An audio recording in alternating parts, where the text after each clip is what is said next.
You may be seated. Welcome back, ladies and gentlemen. Were there any problems in the overnight? Did anybody try to have contact with you about this case? Could you simply not resist the urge to discuss it, do any independent investigation, or did you intentionally or unintentionally receive any information from any media source? Very good. When we left off yesterday, it was the defense case. Defense, call your next witness.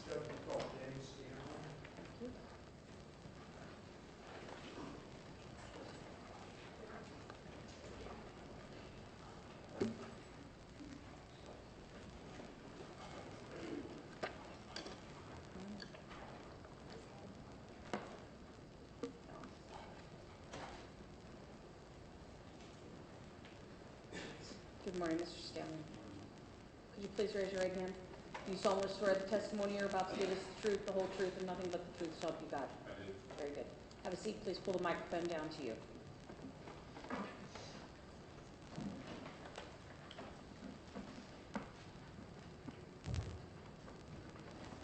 Mr. Scanlon, will you start out by stating your name and spelling your last name for the record, please? James J. Scanlon, S-C-A-N-L-O-N. And you're from Columbus, correct? Yes, sir. What do you do for a living? Now I'm a co-owner of a training company, North American SWAT Training Association. And what does that do? Or what do you do with that company? We conduct training for police and military personnel around the country. Before we get into that, can you tell the jury a little bit about your educational background? Well, I have a bachelor's degree in criminal justice from Ohio Dominican College in Columbus. I started off my career in 1978 with the Columbus Division of Police and went through the police academy at that time. Since that time, I have been... I may interrupt. Mr. Matthews qualified. Mr. Scanlon is an expert in use of force. We don't have any problem stipulating his expertise in this area. Does the defense accept that stipulation? Yes, Your Honor. Very good. He'll be declared an expert in those areas. Okay, Mr. Scanlon, can you tell us just briefly about your work experience? I started in 1978. I worked patrol in the east side of Columbus for 8 years. I went to SWAT in 1986 and as a full-time SWAT section. I did that for until 1992. Then I joined our K-9 unit. I worked on K-9 until 1998, and then I went back to SWAT, and I finished up my career in SWAT until 2011. I've spent 33 years on the police department. Okay, and how long have you been involved with your current company? It's been about 16 years. As part of your employment or your job, do you analyze police or officer-involved shooting cases? I do on occasion do that, and I also train officers in shoot, don't shoot scenarios as well as tactics. And have you testified as an expert previously? Yes, sir, I have. On how many occasions? It's been 4. Okay. And have you always testified on behalf of the law enforcement officer involved in an officer-involved shooting? I have. Have you ever testified against a law enforcement officer? No, I've offered to, but I have never been retained to do so. Okay. Did you have occasion in this, have you ever walked away from a case because that you were asked to get involved in? Oh, I've walked away from more than I've taken. And why is that? If I don't believe strongly in the case, I don't get involved in it. It's not I'm a trainer. I don't go out looking for cases. Well, in this case I did, but I don't normally do that. Okay, well, you've indicated to the jury that you came looking for this case. Can you tell them how you became involved in this case? Well, I became aware of it through the news media. I knew there had been a police-involved shooting at the University of Cincinnati Police Department. So I was following the news. Initially, there was very little information to be found. But within a matter of days, 8 to 10 days, I saw that it had been taken to the grand jury. That was shocking to me because in my experience, I've never seen something happen that fast. But the indictment took place, and then Officer Tempsey was fired in what I thought was, it was pretty quick. So I then saw some more news accounts and press conferences by the prosecution. And statements that were being made didn't seem to address the validity of a police or the justification of a police-involved shooting. Comments like the officer acted asinine and the recoil of the gun caused the officer to fall to the ground, and they used a quote, "chicken crap stop." I didn't know how that was relevant. So it kind of perked my interest, and I started looking at the video, and I was able, initially it was just a short video, and I was able to go kind of frame by frame and back it up. And then they released I think it was 27-minute tape that was easier to watch from the beginning of the stop all the way through to the end. And once I did that, I realized that nothing in the statements that I saw in the news media were consistent with asking the question about the reasonableness and the objective reasonableness of the shooting. And so I was just piqued my interest, and the more I got involved in it, the more I was convinced that this was something I wanted to involve myself in. Did you know Ray Tenzing? No, sir. When did you first meet Ray Tenzing, if you recall? I don't remember exactly. It was, I believe, in your office. It was long after I filed my report. And is it correct that you contacted me about this case? I did. And are you being paid anything for your testimony today? No, I'm not. And why are you here? I'm here because I feel so strongly about this case and the fact that Ray Tenzing is innocent and justified in this situation, and I don't know how it got this far. Okay, well, you've made the statement that you think he's innocent and justified. What did you do to arrive at that conclusion? You provided me with materials that I was able to look at and review, and based on the totality of those materials that I reviewed, it became my opinion that Ray Tenzing was not only justified, but his actions were reasonable and consistent with recognized police practices and training. Would you tell the jury what specifically you looked at? I can, is it okay to review or look at my, I guess, my report? Among other things, let me get to this page here. I looked at the Hamilton County Crime Laboratory report. There was a few of those, and one involved Officer Tenzing's equipment. One was, well, another laboratory report. One involved a plastic bottle. I also reviewed the University of Cincinnati Public Safety Police Operations Policies and Procedures, and Officer Tenzing's training and evaluation records. I reviewed audio interviews of Alicia Napier, DeShonda Reed, UC Officer David Linderschmidt, Officer Eric Schenk, UC Officer Philip Kidd, UC Officer Raymond Tenzing, Officers Thomas Wells, Sergeant Dan Carter, Sergeant Nate Asbury. I also reviewed the processing of the Honda Accord and evidence on a disc, and the University of Cincinnati Police Department body-worn camera footage disc, as well as Officer Tenzing at the UC Hospital, CIS photos on a disc, enhanced video enhancement, RD2, Axon, I think that's how you pronounce it, body of video, enhanced video evidence. And you also viewed a frame-by-frame I did. analysis. Have you seen State's Exhibit number 20, the video analysis prepared by the state's expert Grant Fredericks? I have. And have you also looked at a different frame-by-frame DVD? Yes, sir. At this time, I would like you to, actually, it's in the machine, Judge. Okay, We got the case that came out of it. Very good. Defendant's Exhibit number 4. and And you, the state has seen this and knows what's being loaded. Okay, very good, it'll be admitted and published. Sorry, go ahead, Mr. Matthews. Mr. Scanlon, are the images contained on Defendant's Exhibit 4 consistent with the images contained on State's Exhibit 20? They're very similar. I think they could be off by a frame or two, it seemed to me, when I was trying to look at them side by side. And when you say off by a frame or two, you're referring to the numbering on each Yes. of the frames? Yes, sir. Would it be beneficial to your explanation to the jury if you were able to look at the frame-by-frame DVD? Yes, sir, it would. Can you step down? Would it be best to step off of the, so you can see it come off of the witness stand? Yes, sir, it would. It helps. Come around here.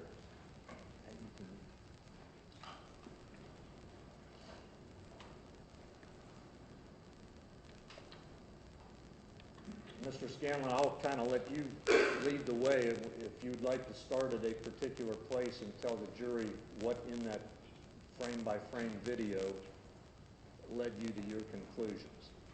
Okay, hopefully I've limited to some degree here what I think will, but in frame 20 that we have up here right now, obviously it shows Officer Kenzie reaching for the door handle of the car. And if we could go to, I think the next one I would like to address would be frame number 42.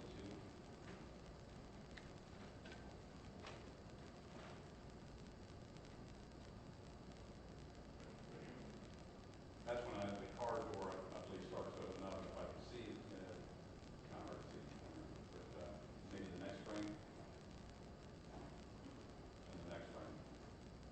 So that's when it starts to open up. Frame 46,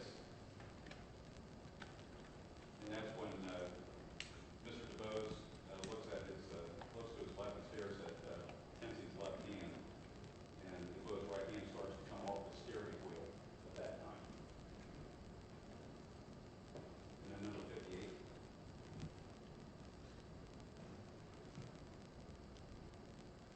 Okay, so that's when DeBose's left hand goes to the driver's door frame, and his right hand goes to the ignition and the keys.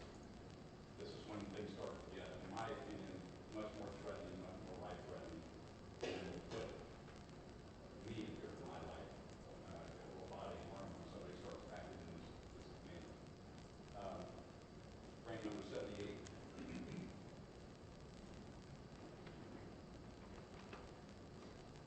This is when Mr. DeBose pulls the driver's door away from Kenzie and shuts the door.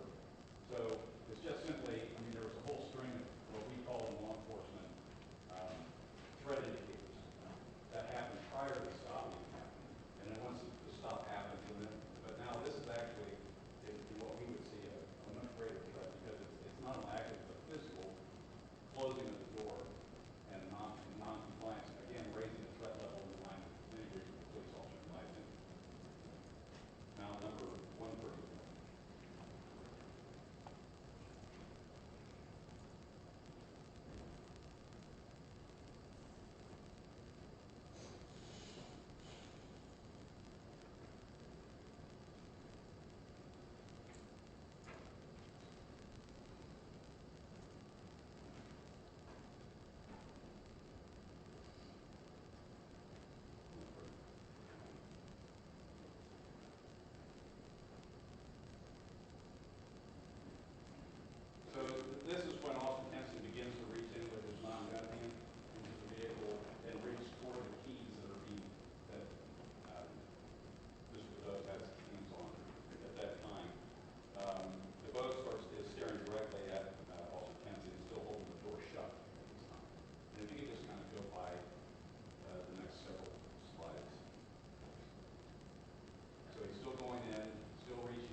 facing the side and rear of this car. He's facing this direction. That car is in motion. It's not only in motion forward, it is in motion to the left. The wheel has been turned to the left, and it's coming right at him, and he's trying to keep his balance upside down. In this frame, and we'll probably more clear in the next couple frames, he has gone down so low that his body camera is now picking up the move of that vehicle from the inside. If we could just look at the next one.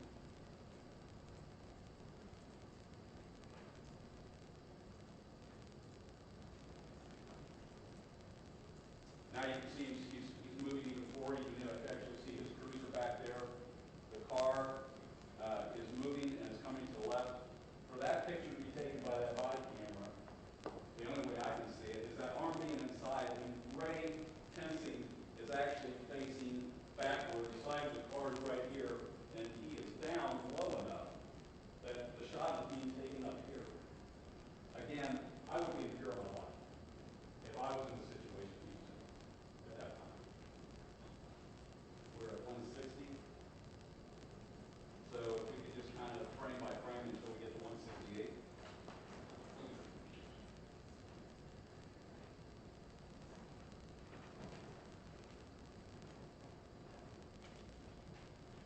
Again, even lower in this view, the body camera is even lower. He's still looking out the back. The car is obviously moving. And now he's reaching for anything he can because, as he said, that rear tire is coming up on him. He is trying to keep balance in any way he possibly can at this time. I think he's just trying to save his life. Okay. Roughly 190.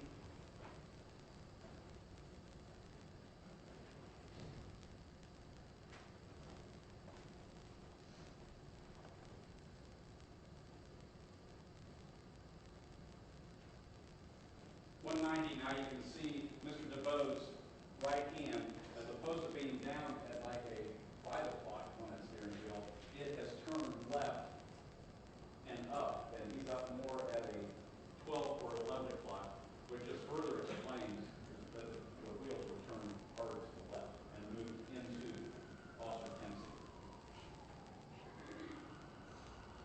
If you could just kind of frame by frame. Again, just struggling, kind of feeding backwards. Again, right now you see it's an upward motion of the body cam. The only way that can happen is for him to be down in a position like this.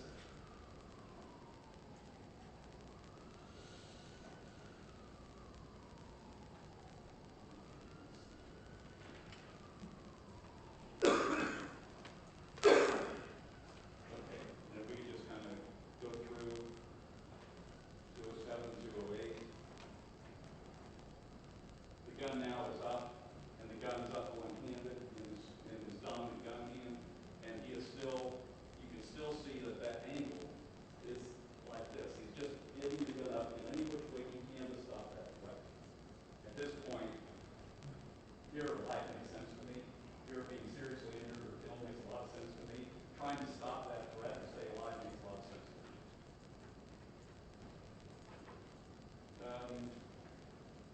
We can go ahead 20 slides, and we'll still see Officer Kensington being dragged.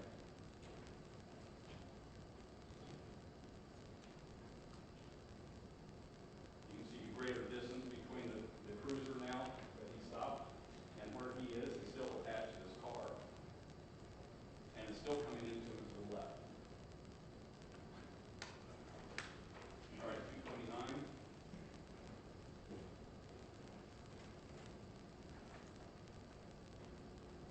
This is when Officer Kensington loses grip with the vehicle and starts to fall to the pavement. And just frame by frame now. You see him going down even further now. He's detached. He's falling. But the car, Mr. DeVoe's car, is still coming at him to the left. So it's coming closer to him as he's falling backwards. You can see the distance now from the cruiser. That was the initial stop. There's been quite a distance traveled in that period of time. Now you can see Officer Kensington's left foot by that left rear wheel.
he's continuing to just keep going.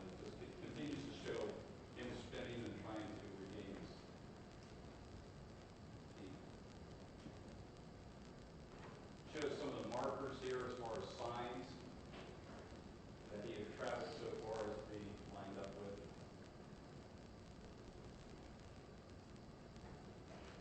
Again, the car that narrowly missed the stop sign, it indicates how far he had moved from the original stop.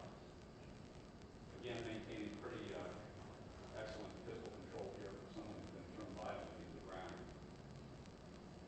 There's no way, by the way, in my experience, as 33 years as a police officer and training for 19 years in these situations, that the recoil of a 40 caliber pistol can possibly cause a grown adult to fall. So he's maintaining control here. He's trying to stay out of the way of everything.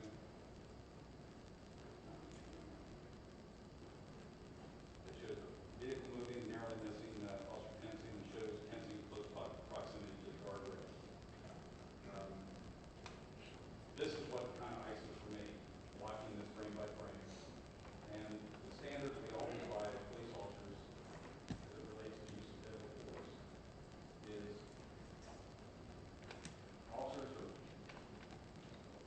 justified in using deadly force if they fear for their life, if they fear that they're going to sustain a serious injury or someone else's, and they can use deadly force to stop that threat. I would argue, and my opinion is that he would have been in fear of his life when he fired the shot. Want to resume your seat? Yes, sir.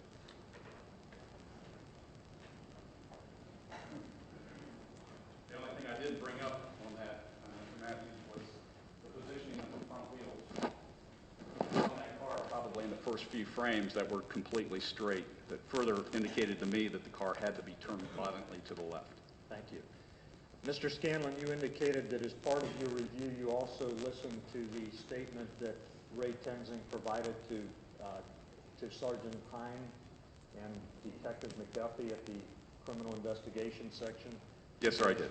2 days after this event? Yes, You sir. listened to that? Yes, sir. Was there anything that you heard on that statement that was inconsistent with what you see in that video? There was nothing inconsistent. Okay, we heard on the statement at one point Ray indicated that his hand was caught in the steering wheel. Later in the statement he said it was at or near the steering wheel. Right, and either way, when you're being forced to the back, whether it's in the steering wheel, alongside the steering wheel, and I don't know that those pictures absolutely confirm one way or the other. We know it was pressed up against the wheel by Mr. DeBoe's left arm. Beyond that, we didn't always see that arm. And again, is it your opinion, or you do have an opinion, correct, as Yes, to sir. whether this was justified, this use of lethal force was justified? Yes, sir. And what is your opinion? My opinion is that the actions of Ray Tenzing were justified, they were reasonable, and they were consistent with all recognized police training tactics and practices. And as a police officer and a trainer of police officers in the military, have you taught use of force classes? I incorporate use of force and use of deadly force classes in every school that I do, whether it be SWAT schools, response to active shooter, advanced patrol practicals. Do you ever teach people to shoot to kill? No, sir.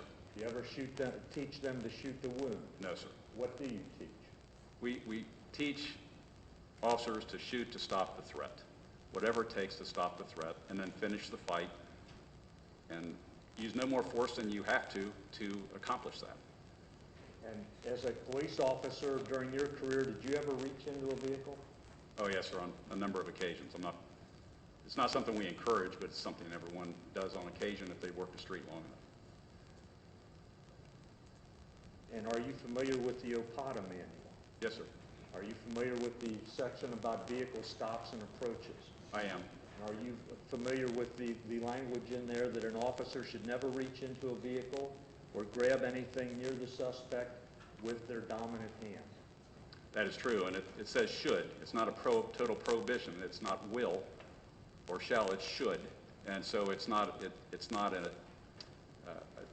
total mandate or prohibition, even when you're reaching in with your non-gun hand. And what would you define the dominant hand as? It's your gun hand. Thank you. Now, just a moment, Joe. Take your time.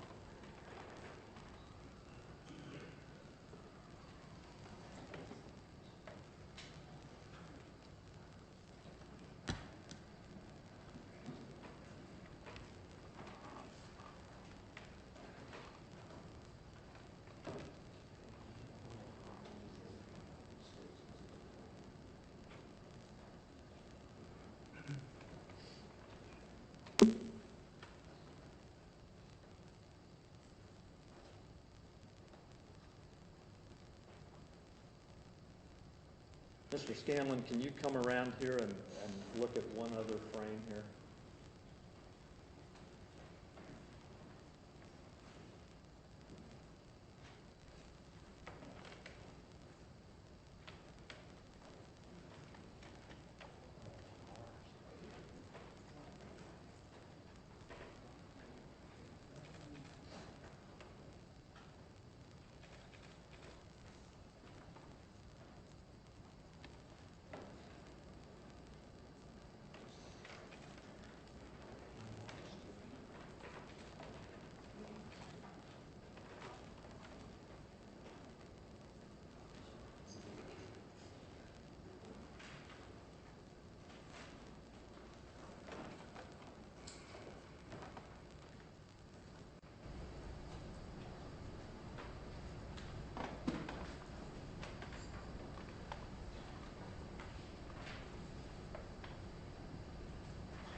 Mr. Scanlon, can you take a look at that?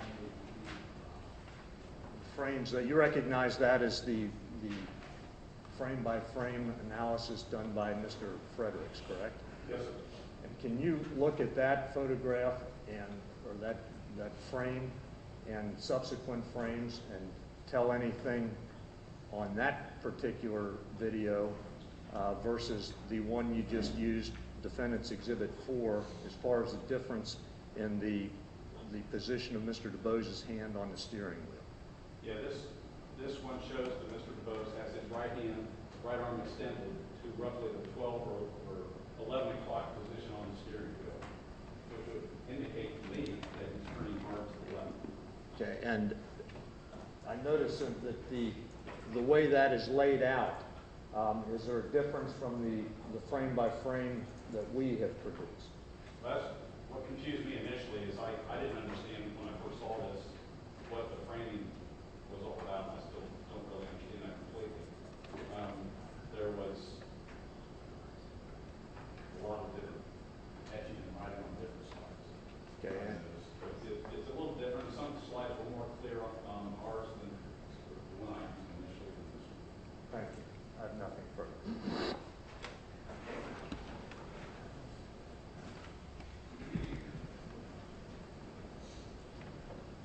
Cross. Mr. Mayor, did you agree that, for the record, that what they're looking at is what's marked as State's Exhibit 20, Yes. Grant Fredericks videos, is that correct? Or slides, is that correct? Because it's not the one that's marked, I just want to make sure. Yes, that's the copy you gave us. Okay, very good. Good morning, Mr. Scanlon. Good morning. You and I have never met, have we? I've No, done sir, some not to my work knowledge. in Franklin County for the prosecutors, a special prosecutor from time to time, but we've never met, is that correct? Not that I recall, sir. All right, so you came down and after watching this on the news, and you volunteered to be an expert for Mr. Matthews, is that correct, Mr. Tenzing? I did. I contacted Mr. Matthews and gave him my initial thoughts on it and wondered if I could see more of the materials to draw a conclusion. I wasn't able to draw a conclusion until I saw the rest of the materials. All right. And I noted in your report, sir, at least 3 times you wrote this statement or something substantially the equivalent of this statement, that you reserve the right to change your opinions if and when additional materials are made available. Is that correct? Yes, sir. I think you noted that in the very first paragraph of your report. You noted it on page 4, paragraph 6, and you noted it right at the end, page 9, paragraph 5. Is that true? I'm sure I did. All right. And that's understandable, sir. Would you agree with me? Your opinion is only as good as the information that you have to base it on? That is true. If you get information that's false, or if you get information that's incomplete, that might adversely affect your opinion. Yes, sir. All right, and that's why you put that statement in there? I always know that more information can come forward in along an investigation. So I always want to state that if there's more information I can see, the better I'm going to be able to make an adequate opinion out of it. All right, and you would agree with me, sir, that you're not a forensic video analyst? That is true. And did you ever, prior to writing your report, sit down with a forensic video analyst and have him walk you through exactly what you're seeing? I did not. You just looked at the video on your own? Yes, sir, many times. Okay, and you did it in, I think you said, in a frame-by-frame manner, is that correct? I went frame by frame. I went real speed. I tried to slow it down. I did everything I could to see basically frame by frame. All right, and you did indicate that you, at some point, got a chance to review Grant Frederick's analysis, is that correct? Yes, sir. When did you first see Grant Frederick's analysis of this body-worn camera video? I honestly don't know. Well, was it 6 months ago? When was it in relation to your report? Let me ask it that way. After your report? It may very well have been after my report. I don't know for sure. Okay. Your report is in January the 14th of this year, is that correct? I believe it is. And if Grant Fredericks was sometime in late August, early September of this year, it obviously would have been after your report was completed, correct? Okay, yes, sir. And prior to that time, again, you had never gone through this video with a forensic video analyst. That is correct. In essence, when it comes to breaking down a video like this, you're a lay person just like anyone on the jury. Would you agree with that? Not exactly. No? I can stop the tape. The quality of the tape was such that I could stop it on each individual frame.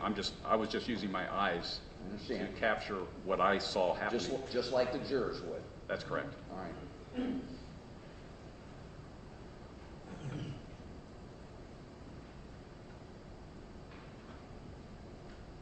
Let me ask you this, Mr. Scanlon. Would it be fair to say that the conclusions that you've set forth with the jury here today are based on your findings that, first off, Ray Tenzing was caught in that vehicle, that Ray Tenzing was being dragged by that vehicle, that Ray Tenzing never removed his gun and pointed it at Samuel Dubose until after the car had accelerated, and that at the time he pulled his gun, the vehicle was moving and accelerating rapidly. I think those are your words, and he needed to produce his handgun to stop the threat. Is that the basis of your opinion? I believe there's a couple in there that are erroneous, so if you want to go one by one, I might be able to do better. Well, all right. At the time this gun was fired, did you believe that Ray Tenzing was hung up in the vehicle? I do. And at the time this gun was fired, this handgun was fired, do you believe that Ray Tenzing, the vehicle of Samuel Dubose, was accelerating rapidly? I do. That it moved how far? No one seems to know, but it clearly had moved. That's your opinion. In my opinion, it clearly was in gear, and it clearly was moving and rapidly accelerating. And that at what point did Ray Tenzing reach for and produce his service weapon and point it at Samuel Dubose? After the movement? We will never know when Officer Tenzing pulled his weapon. Okay. Is it safe to say that he pulled his weapon after the vehicle began to move? Well, I don't know that. Okay. I never saw anything that would indicate that we know that conclusively. Because his right hand leaves the hood of the car or the roof of the car? Is that correct? Oh, no, I wouldn't take that as that's exactly when he pulled. I never saw a frame or any indication of when he pulled his weapon. Well, from the time Ray Tenzing lunges into Samuel Dubose's car, how long does the rest of this event up to the shot take? Oh, I've heard seconds. I've heard a different. I watched the progression of it, but I never saw anything. We don't know how long it took him to pull his gun. You're asking me to speculate on when he pulled his... I'm not asking you to speculate on anything, sir. I'm asking you to tell the jurors what you found as a layperson when you went through this video. Okay. Yeah, he pulled his weapon once he was hung up in the car was moving, he felt in fear of his life, and he shot Mr. DeBose as that car was accelerating. And that's what he told the Cincinnati police 2 days later, is that correct? He was being dragged, he was sliding down, he felt he was about to be sucked under that car, which was accelerating forward. Is that what he told the police? That is. And only then did he produce his handgun and fired at Samuel DeBose. If you're going to try, I can't tell you when he pulled the gun. I can tell you But when is that shot. what he said in his statement? Well, certainly he... Finish his answers Yes. before the next question, please. Thank you. Let the witness finish his answer, please, Mr. Witness. Okay, finish your answer, sir.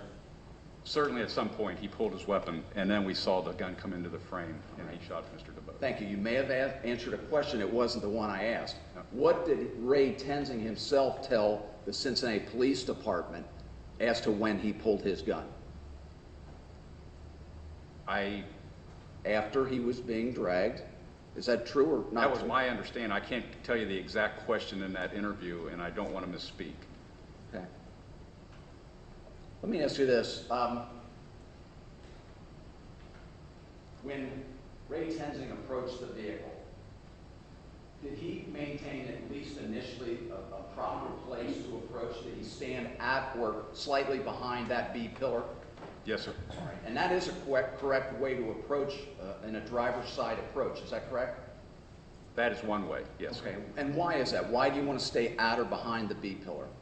Well, until you see the actual hands of the suspect that's in the vehicle or the person, the violator you're stopping, you want to come up and have them have to turn to look at you in a way that you can assess where their hands are, if there's any weapons in the car, whatever. So until you can evaluate where their hands are and what's going on, you want to stay back just a bit.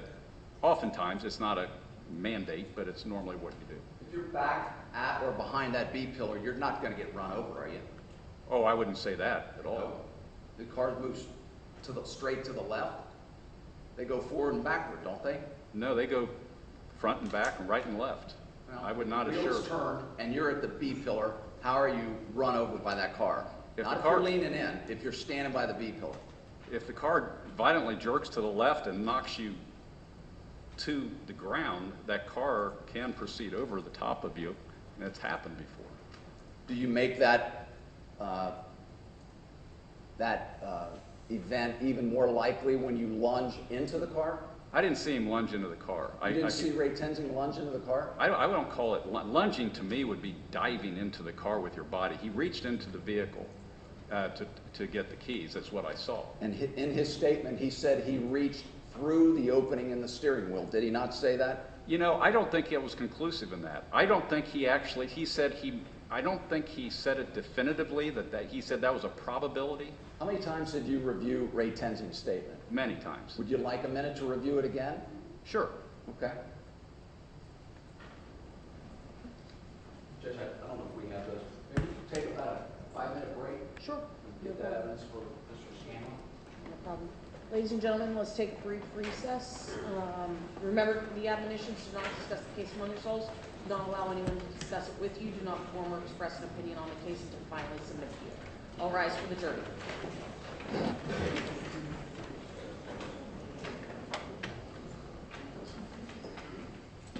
Go ahead.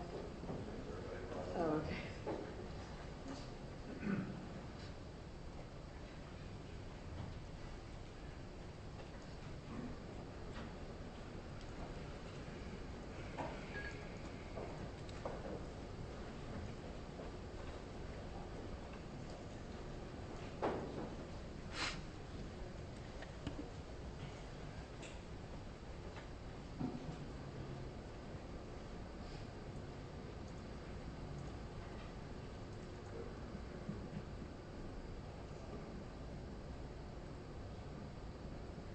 You may be seated. Go ahead.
Yes, sir. Well said,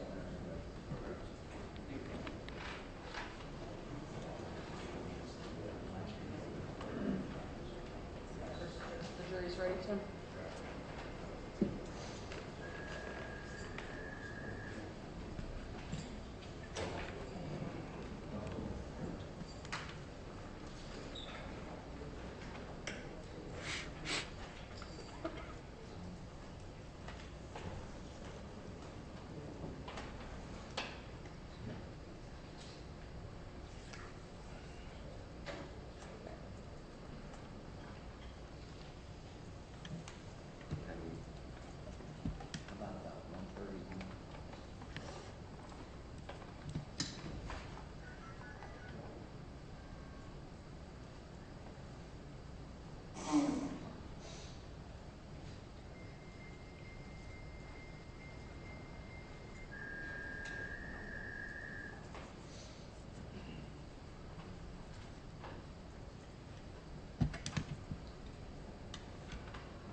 All rise.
You may be seated. Go ahead and proceed, Mr. Gibson. Thank you, Judge. You had a chance to review the statement Ray Tenzing gave Cincinnati police homicide investigators 2 days later on July the 21st, 2015? Yes, sir. Does he tell Cincinnati police officers in that interview that his hand was hung up in the steering wheel? I found what I think is that. Can I read it to you? Yes, please. In my hand and my left arm, it somehow got caught or tangled up in the steering wheel as he accelerated. Okay, and that's at page 4, am I correct? Yes, sir. And he said it more times than that, did he not? I believe I didn't go all the way through it, and I Page don't... 9, did he say, that's when I got my arm caught somewhere in the steering wheel? That would be at line 4.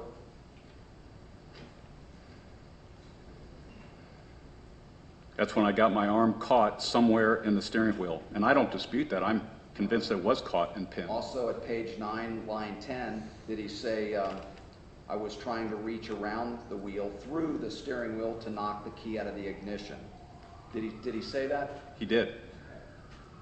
Did you find anywhere on the video where you can see his hand going through the wheel and being caught? I see his arm caught, as he had stated.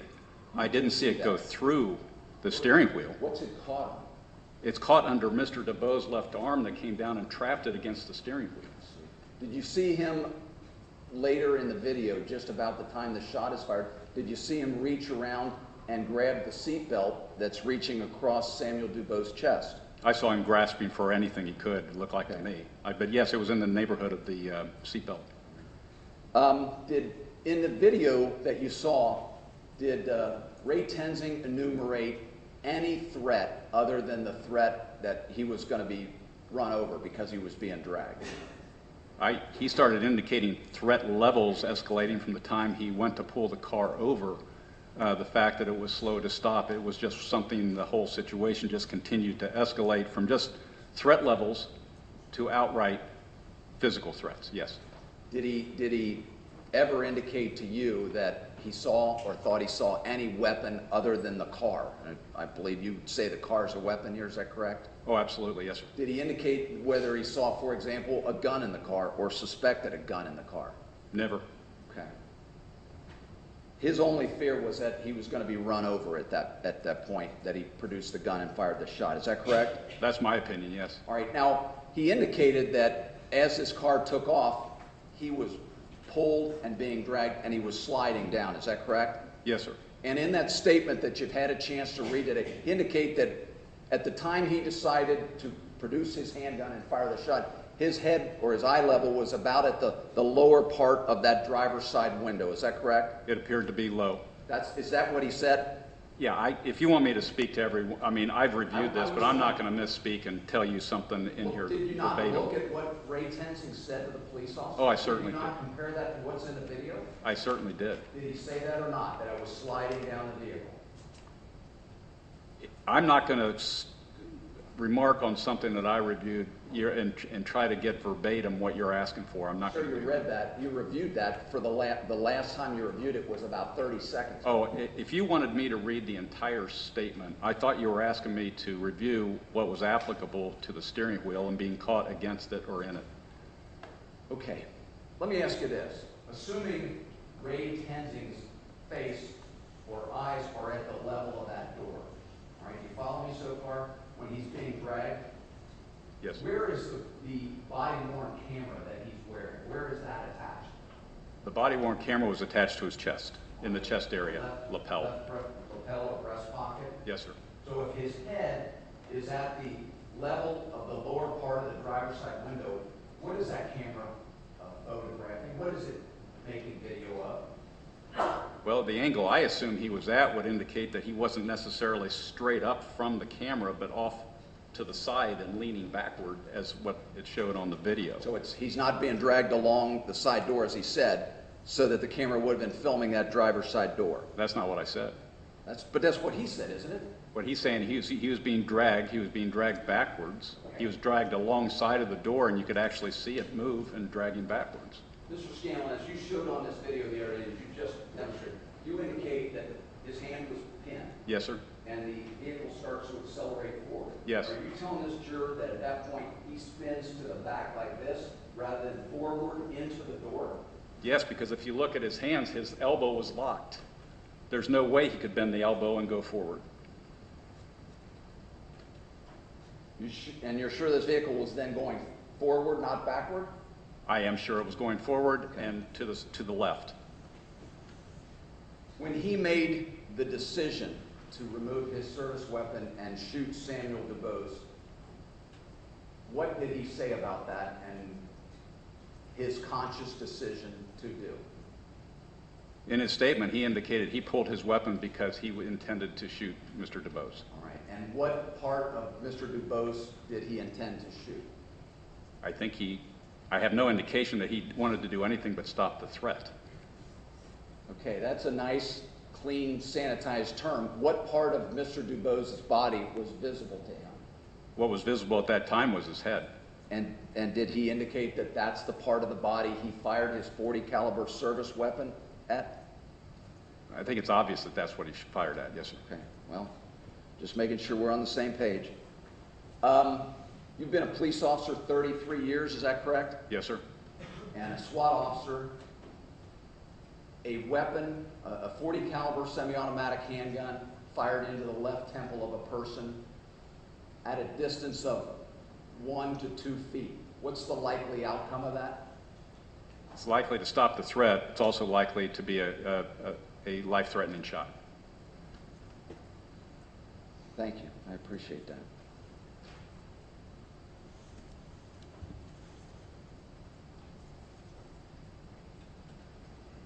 In your report, you made note of when you referred to this gin bottle that contained cologne. Is that correct? Yes, sir.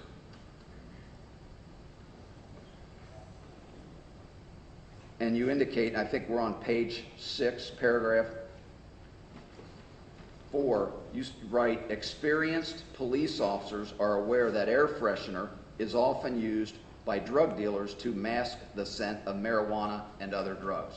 Did you put that in your report? I did, sir. And where did that come from in this investigation? Where did you see it anywhere? Did Samuel DuBose mention it? No, sir. At any time in his statement to the police, did he say he was in fear for Samuel DuBose? Ray Tensing say to police that he was afraid because he believed Samuel DuBose to be a drug dealer. No, Did he sir. say that? He did not. In fact, when asked specifically about drugs and alcohol, he said he had no reason to believe or to suspect, or no hint that this particular driver was under the influence of drugs or alcohol. Is that correct? That is true. So where did that come from? Did you just gratuitously add that? I threw it in because it's a fact. Okay. Well, it's not relevant to Ray Tensing, is it? Because if it had been, he would have expressed it, correct? That is true.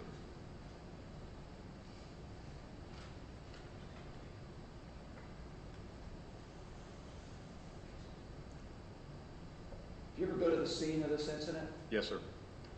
Who took you there? Mr. Matthews? Okay.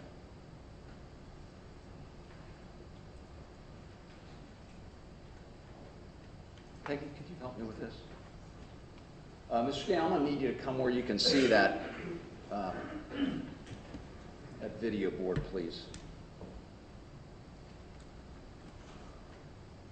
Now, in your testimony, sir, you've indicated several times that when you viewed the video in this case, that the car was clearly moving and that it was clearly accelerating. Is that correct? Yes, sir. What did you base that on? Did you have some points of reference or something like that? Because I never heard you indicate any of that to the jury. Okay, I'm sorry. The car started, of course, and other than frame by frame, I was also able to listen to the audio that was attached to the film itself. Was that lined up correctly on the video you saw? Did the audio and the video sync? I don't know that for a fact. Because you're not a forensic video analyst, correct? Okay. But my conclusions, because I clearly on video watched Mr. Rose start the car, drop his right hand down to the gear shift, and I could hear the car accelerate, and at the same time I heard the car accelerate, and I could see Officer Tenzing's body being violently thrown against the car and to face the rear of the car. That, to me, indicated the car had moved. You didn't look at any other items as points of reference or anything like that? I was looking at the same thing Mr. Fredericks had pointed out in the car, and I think that was based on the fact, though, that the car was just going forward as opposed to forward and left. So, yeah, I did see the references he made to the cars and the landmarks. All right. Peggy, for you, is that 131? All right. Is this the point at which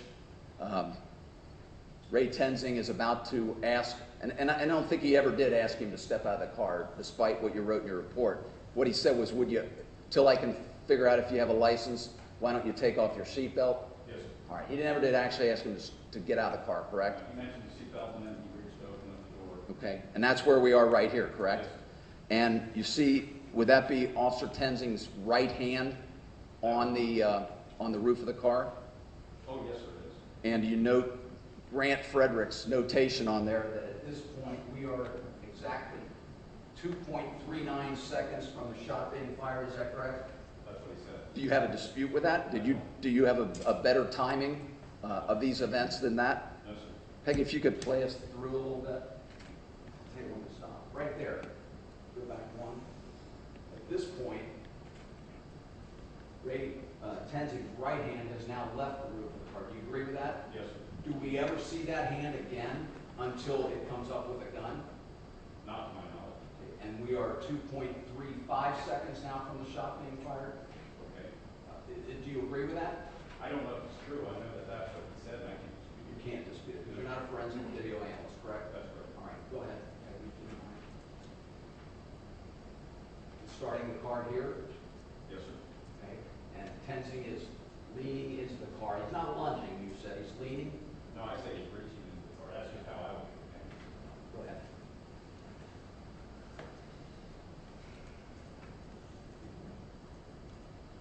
Give it a second. Just stop. See the driveway that is across the street, and there's a vehicle in that driveway, is there not? Yes, sir. And would you agree that in order for Officer Tenzing to have been dragged, this car had to have been moving? I think the car would go. I'd be here in my life once the car was in gear, like I would not. But that's not what you said. You said he was being dragged. Ray Tenzing was being dragged. Yeah, I think it was. Okay. And would you agree with me then that the car had to be moving for him to be dragged? That's right. That moved forward. And you notice as a point of reference, that driveway with the car parked in it where the stop took place?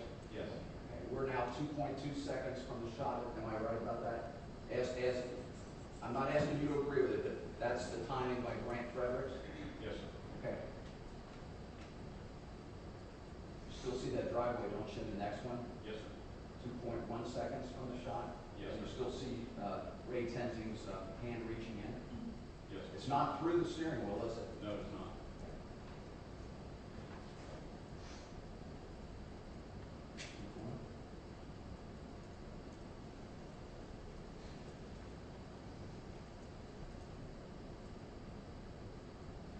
You agree that at this image 142, that Samuel DuBois' left hand is moving upward? It's moving toward Officer Tenzing's arm is what it's doing. Is it? You're It's seeing in my still, opinion, it is. it's not moving It's up. come from here out. Okay.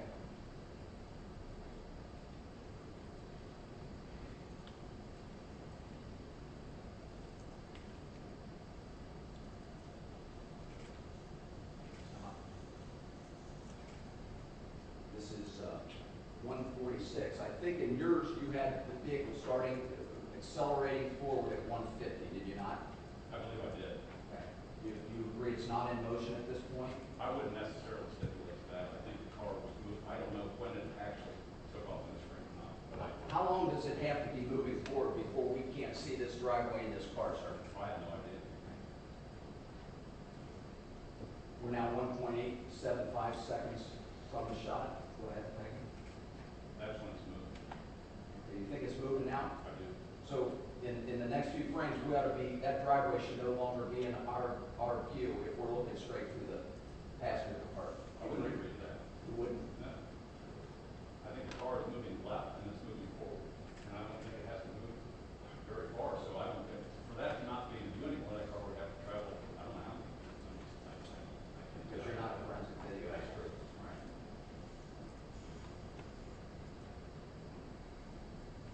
Did you ever put a time on when the shot was fired? A time? Were you able to look at a frame and say that's when the shot was fired? I don't know that, I think I did. If you want to get me to, I can't tell you exactly. I was going by sound, I was also doing frame by frame. In frame by frame, I can tell when I think the car is being violently thrown to the left and spinning. Has that already happened? Yes. That's already happened. What did he That he's already been thrown violently, as you say, at pin. Yes, I believe So he's now facing backwards? He's not facing backward yet, but in the next couple, he's starting to turn backwards. He's gone from this position to this position. That camera shows where his chest points, does it not? It does.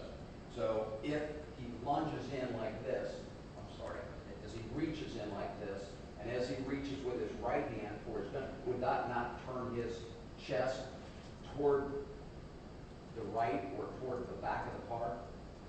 You wouldn't agree to that? I don't know that that's necessary. No.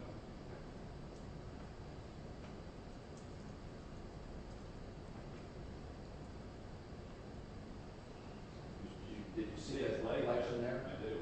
He's standing, he's not pushed up against the car, would you agree to that? No, I would agree that his left leg is stationary, his knee now is raised, which is consistent with what I thought. I can see the knee is bent. So the fact that there's enough distance between the legs and the car to let light through to show a reflection of the legs on the car, that doesn't indicate to you that he's not being dragged there? No, not at all. And it also indicates here that he's yelling, "Stop." Yes. Stop what? I stopped the car. Maybe. Maybe.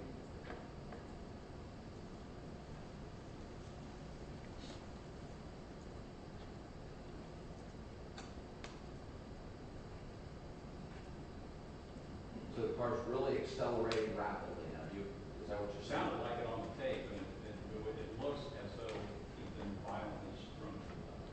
And again, on the video you saw, you can't say whether some of the images were off. Is that correct? Images, That you looked at, did they not match up with these? they might have been off. There was a couple between this one and the other one that may have been off a frame or two, but neither one of these was too high. And you don't know if the one you looked at was synced, the audio and the video were synced, am I Are you correct? talking about frame by frame grabs, or are you talking about video? Video and the audio. I had no indication that was a problem. There's no indication that's I'm asking you. the case. All right, go ahead. That looked like the driveway we're still in front of, I see what it looks like. and the car parked in it. Yeah, I see it. We're now 1.5 seconds from the shot. Yes, sir. About that. I see a car in the driveway. So we're still in front of the driveway, despite the fact that you believe the car is accelerating rapidly upright. I believe that's true.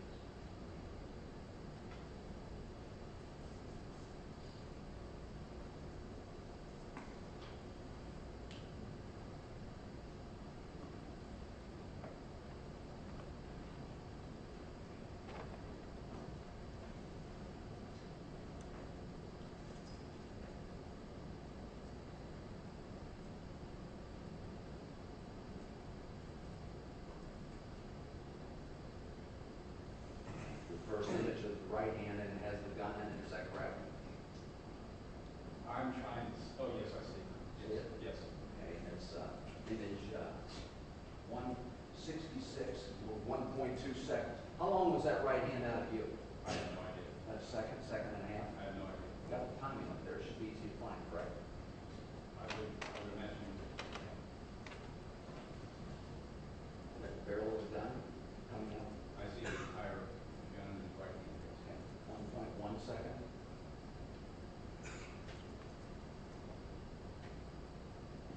See DeVos' left arm moving upward in this picture? I see it moving.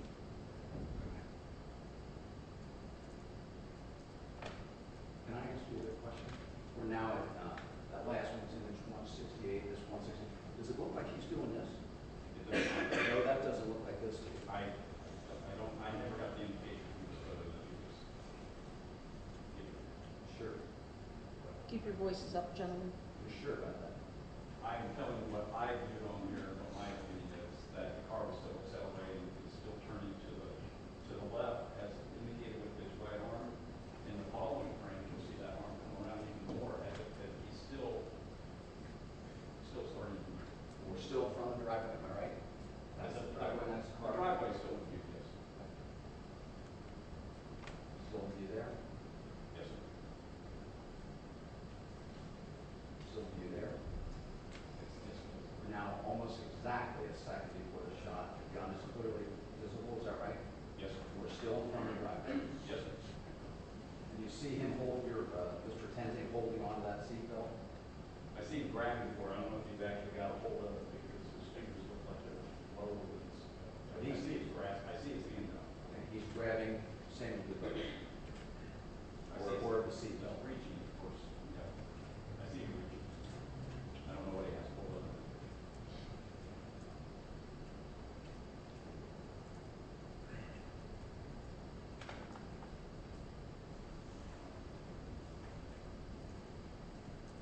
Less than a second now for the shot fired, correct? Yes, sir. See the police cars that were parked behind him are still right there in view on that last video, on that last slide. Can't tell this because I see the back.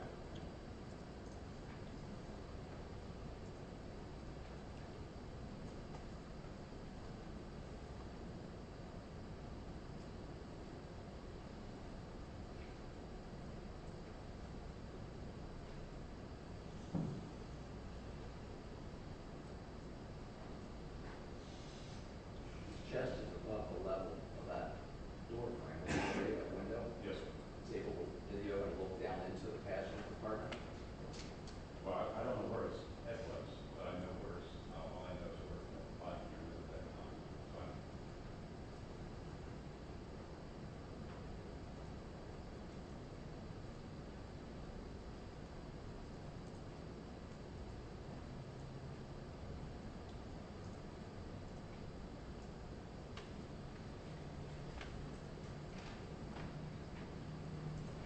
The left hand still going straight up, is that correct? I mean, just to the right hand. Mr. goes to the left hand. Oh, I thought you told me that's correct. Okay, yes. Yes, Left hand straight up. Left is going up. And it's Ray Tenzing who's reaching in and grabbing the seatbelt. That is Ray Tenzing's left arm on the seatbelt. We're 0.21 seconds from the shot, and they're still in front of that driveway where that car is parked. Am I right? Yes, and his steering wheel's right hand on the steering wheel. You still have a view of the driveway. But at least you've indicated this car accelerated at least a second and a half or 2 seconds before. Is that your testimony? No, my testimony is the car accelerated at some point before the shot was fired. And it moved forward and to the left. You indicated that on a slide that was at least, according to the timing on this, a second or at least 2 seconds probably before this happened. I don't know that. I wasn't keeping track of the seconds.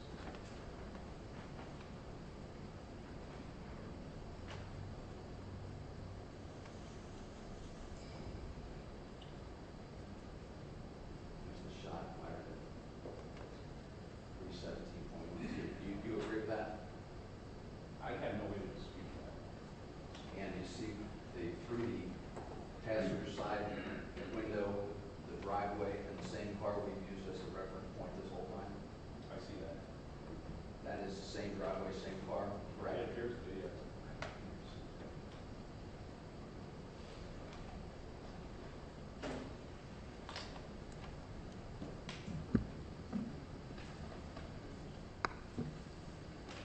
me ask you a question. Anything you've seen based on the work by the forensic video analyst Grant Fredericks that caused you to make you rethink your opinion? No, sir. Well, 3 times in your report, you indicated if you were given additional information, you reserved the right to change. You're not going to change based on this? Oh, absolutely not. You're not going to change based on anything, are you? Oh, I would if I saw something that would indicate that that was not a justified shooting, but in my opinion, that car was put in gear, the accelerator was mashed, and I would be in fear of my life once that happened if my arm was stuck in a car. I didn't see it stuck, but that's all right. Let me ask you this question. The jurors are going to decide this case, not you. If they disagree, if they find that at no time was Ray Tenzing hung up in that car, at no time was he dragged, that when he reached for that service weapon, that .40 caliber handgun, and brought it up and aimed it at Samuel Dubose, at the time that gun came up and aimed, 1/10 of a second from him firing the shot that killed Samuel Dubose, they would be justified, or they would be correct in finding this not justified, correct? I would never question their decision.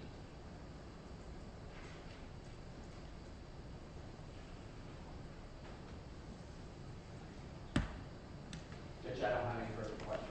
Very good. Redirect.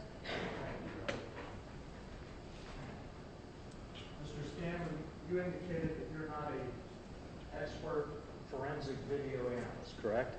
That is correct, sir. But you have 33 years of experience as a police officer, Yes, sir. and you've taught use of force and you understand use of force. That is correct. You have a pair of eyes, right? Yes, sir. I see you wear glasses. Are they still work, though, correct? I need them for reading, sir.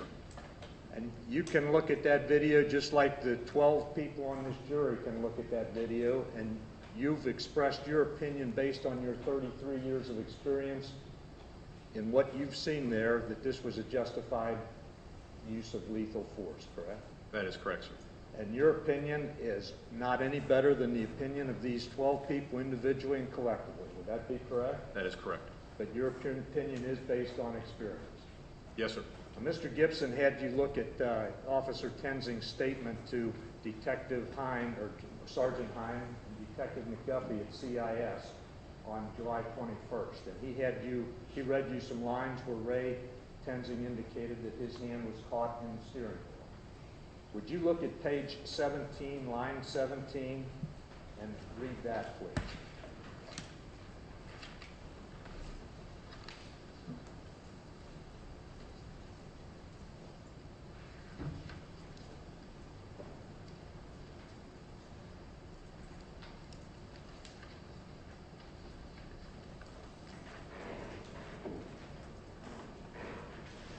I don't recall exactly.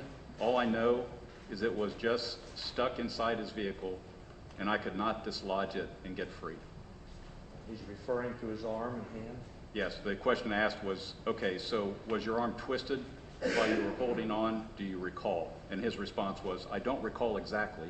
All I know is it was just stuck inside his vehicle, and I could not dislodge it or get free.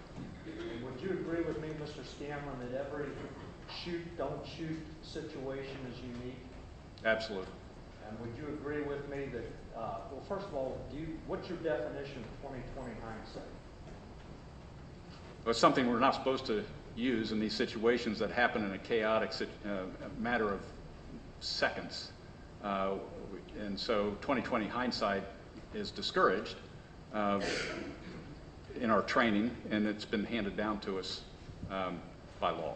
And would you agree that what we are engaged in here in this trial is basically 20/20 hindsight? Oh, there's no doubt about that.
seen this particular video before? Yes, I have. Could you play that, please, Peggy?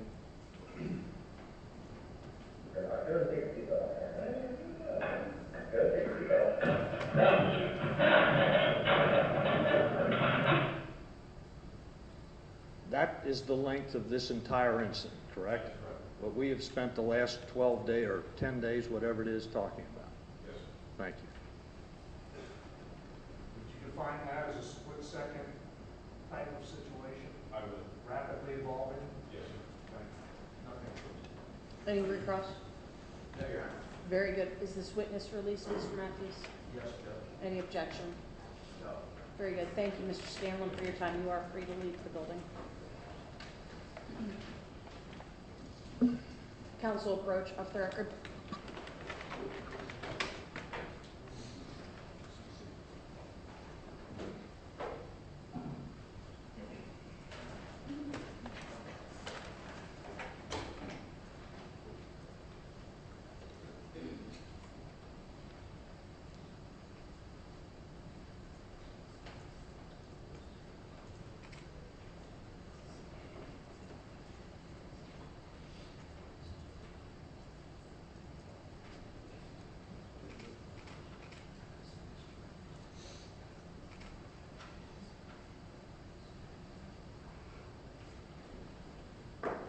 Ladies and gentlemen, the time is 10:30. This is a good time to take our morning recess.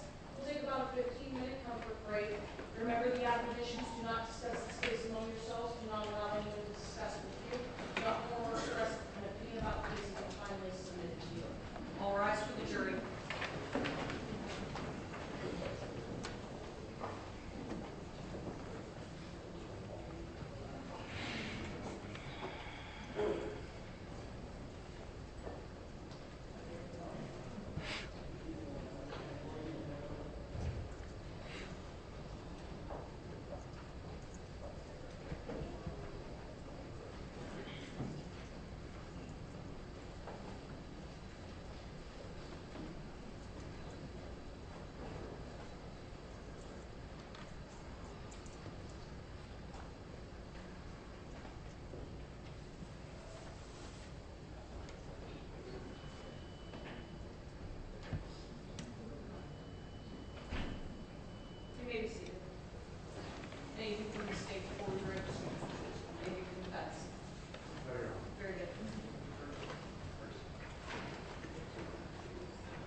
be seated.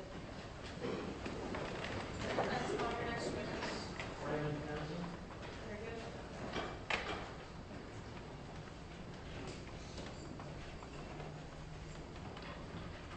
Please raise your right hand.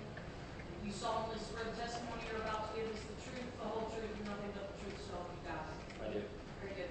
Take a seat and pull the microphone down to you.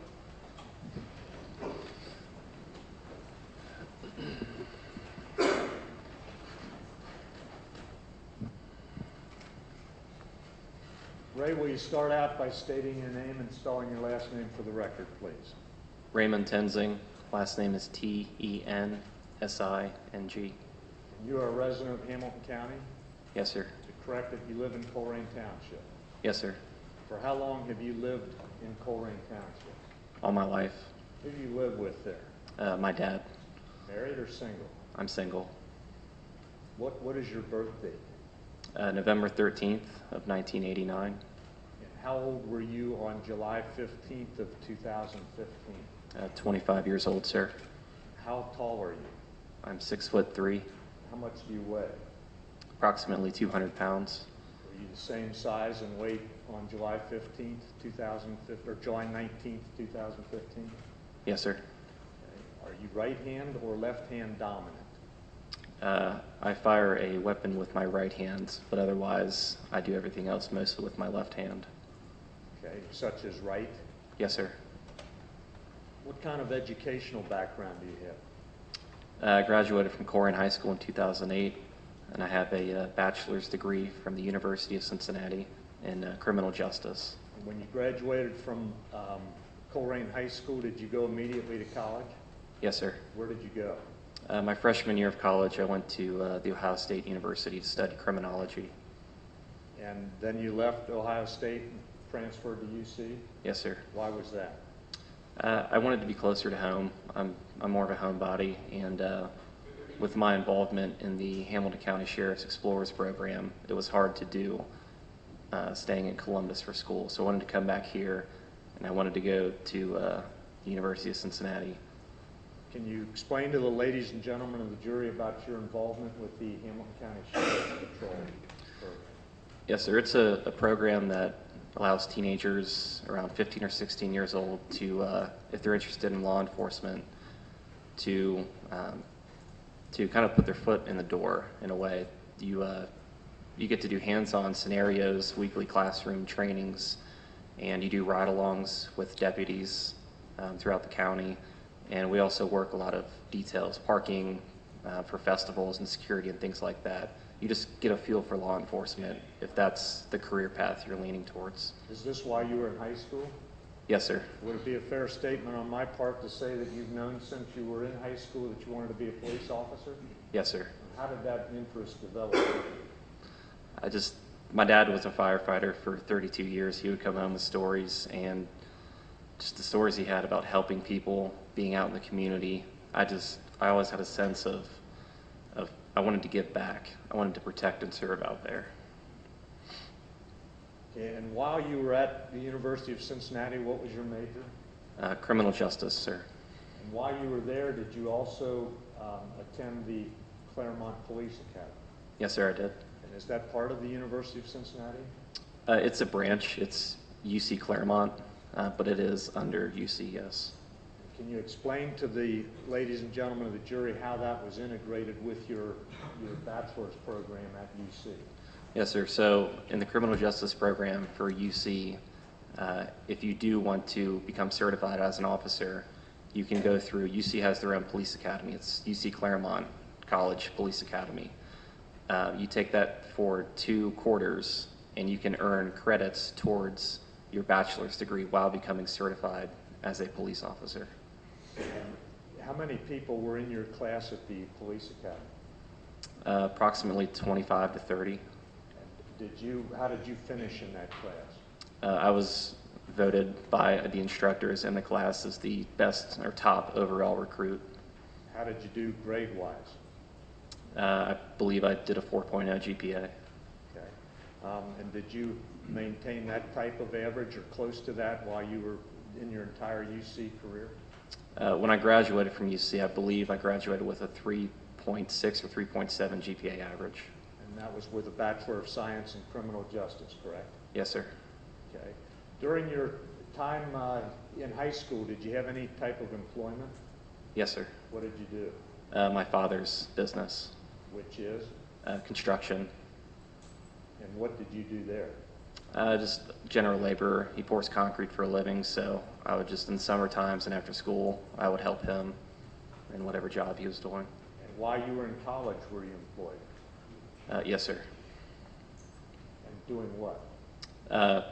Still remaining part-time with my dad's business, and after I became certified as a police officer, I was hired part-time with the Village of Green Hills Police Department. When was that? Getting hired at Green Hills? That was in April of 2011 while I was still in college. And when did you graduate from college? The spring of 2012, the following year. So following your graduation, did your employment status with Green Hills change? Yes, in the early spring of 2013, I was promoted from a part-time police officer at Green Hills to a full-time police officer. And at some point, you applied to be an Ohio State Trooper, is that correct? Yes, sir, that was in the fall of 2013.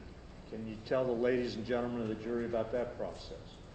Yes, sir, that was a rigorous process. I believe a couple thousand people applied, and they only accepted 60 or 70 applicants to go through their Ohio State Highway Patrol Academy up in Columbus. And that didn't work out, correct? No, sir, I went up there for the first day of training and spent the night and into the second day, and while up there, I just had sort of an epiphany that this just wasn't right for me, that the idea of possibly being transferred to another city, Cleveland or Akron or somewhere away from my family by myself, I didn't really like that concept. So I figured before it got too late, I called my chief at Green Hills, and he took me back on as a full-time officer. So you returned full-time to Green Hills, and this was when? This was in the fall of 2013. And for how long did you remain with Green Hills? Approximately until the spring of 2014, so maybe 7 months, 8 months. What happened in the spring of 2014? In the spring of 2014, I was hired on as a full-time University of Cincinnati police officer. And do you remember your start date there? I believe it was April 14th, 2014. And who was the police chief at that time? Police chief, I believe, was an interim chief named Chief Corcoran. And was there eventually a full-time chief hired? Yes, sir, Chief Goodrich. When did Chief Goodrich start, if you recall? I believe he was hired on in the fall of 2014, October, November, somewhere in there. When Chief Goodrich started, were there policy changes made with reference to what the UC officers did? Yes, sir. Can you explain what happened there? When Chief Goodrich was hired, he proceeded to call each officer individually into his office, and he explained his theories on policing, especially in a university environment. And his theory was, since we had a mutual aid agreement with the city of Cincinnati, we had jurisdiction off campus, that he wanted to, in a sense, go farther out into the city of Cincinnati and patrol and be very proactive in traffic stops, pedestrian stops, and he basically called it a no-fly zone or a blue wall, that he wanted us officers, UC officers, to go out in the city and just make traffic stops and let it be known to any criminals that were coming up into that area to commit burglaries, robberies, any criminal activity, to let it be known that we were out there and we were being proactive to deal with those issues. Were burglaries and robberies and that sort of activity a problem around UC? Yes, sir, very much so.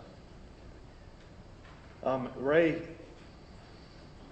I was hoping not to have to bring this subject up in this trial, but on July 19th, when you went to work that day, you got dressed, correct?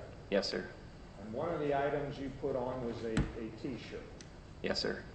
And I believe that has been marked as State's Exhibit 8U. Remember seeing that photograph displayed on the screen? I do, yes. What's the story with that T-shirt? The T-shirt was bought 4 or 5 years ago. I believe a relative who visited Gatlinburg, they'd bought that shirt for me and brought it back. And what was the policy at the University of Cincinnati with reference to uniforms at that time? If you're wearing a short sleeve summer uniform, there's a V-neck area that's exposed in your uniform, and you have to wear a black t-shirt with no markings exposed right here for your undershirt. Okay. And the university supplied your uniforms, correct? Yes, sir. Did they supply your black undershirts? No, sir, they did not. That was up to each individual officer. Correct. Okay. The undershirt that was taken from you on July 19th at University Hospital had writing on it that said Great Smoky Mountains, Tennessee, I believe, correct? Yes, sir. And centered in the middle of that was a Confederate flag, correct? Yes, sir. Okay. And does a Confederate flag mean anything to you? It has no meaning to me, no.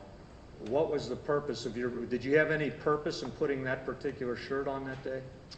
I had a certain number of black shirts in my rotation to wear for my summer uniform for UC, and you kind of want to wear older t-shirts because when it's hot out in your vest, you start sweating a lot and your t-shirt gets soaked with sweat. It was just in my laundry basket. I just grabbed it, threw it on. I never looked twice at it, never thought anything about it. It was just a black t-shirt with no markings on the V-neck. Ray, on July 19th, what time did you report to duty? On July 19th, 2015? At 3 p.m., sir. And what happened when you reported to duty? When we report for duty, I usually get there a little bit early. I arrive in plain clothes and I keep my uniform at the department. We have our own locker room. I changed into my UC police uniform. Did you have the black t-shirt on at that time? Yes, sir. Okay, then what? You changed into your UC uniform and what?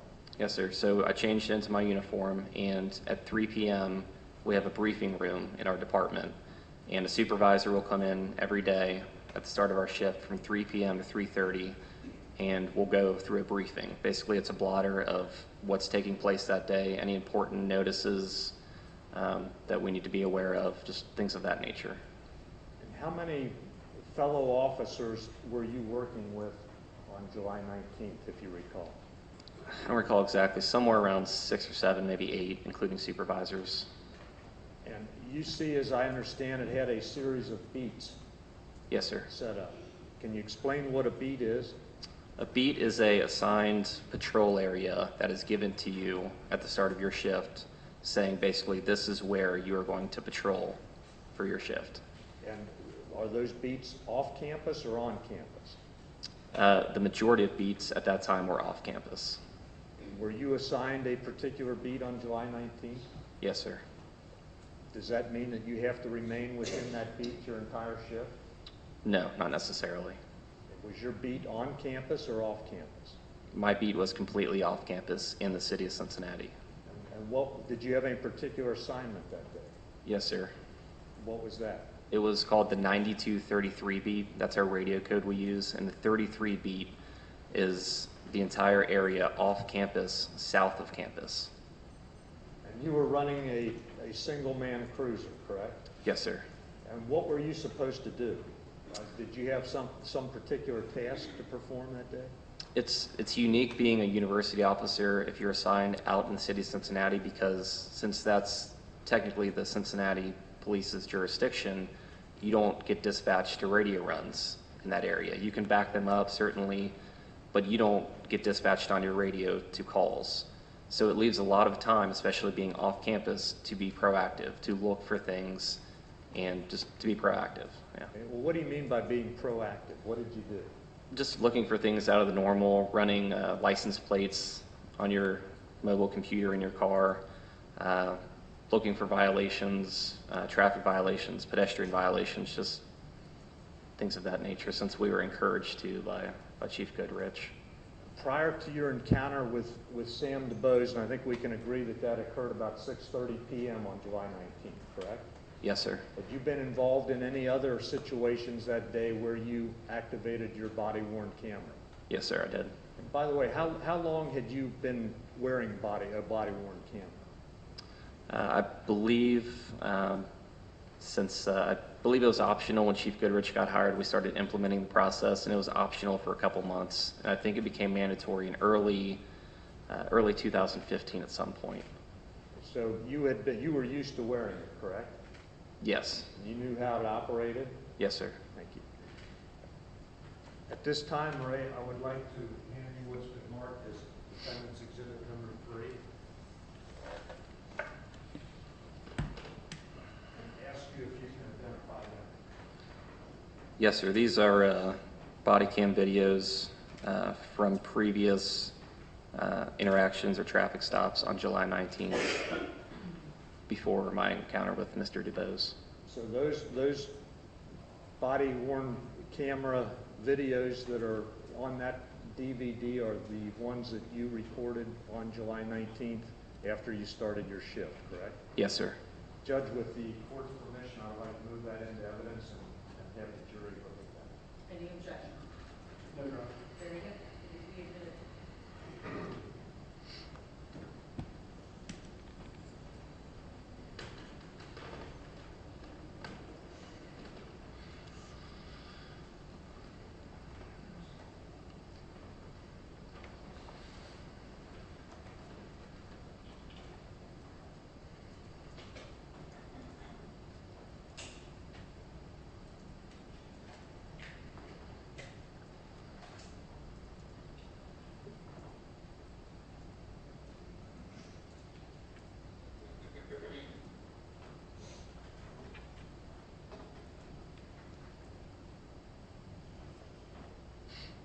Judge, with the court's permission, I would like Mr. Tenzing to come around and kind of identify the videos here. Start with number 1.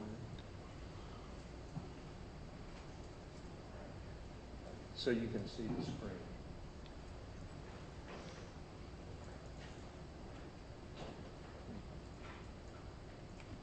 Can you tell where this is?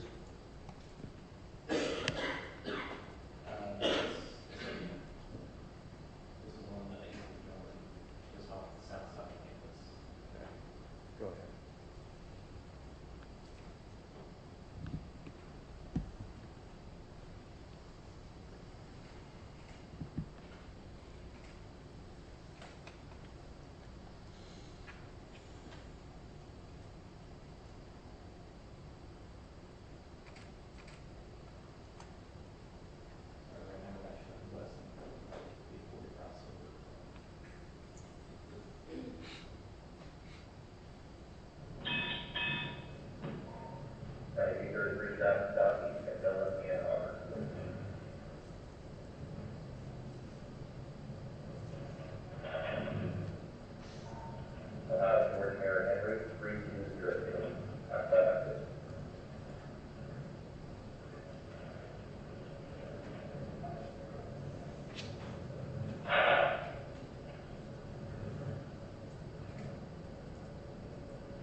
now. That does not mean you're going to jail or anything. You just take your stuff down.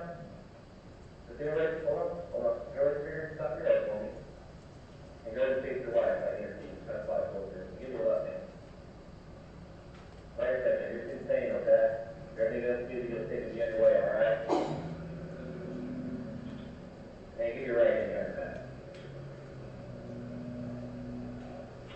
All right, next step up. The back of your ball back here, we're at practice. Oh, that's, yeah, 1 second. So what's up with your license, man? Yeah?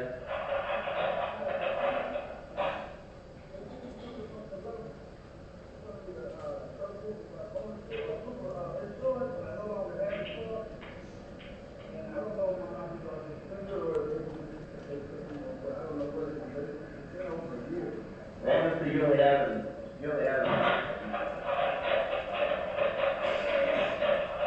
some point it's taken, complicated, you know, whatever.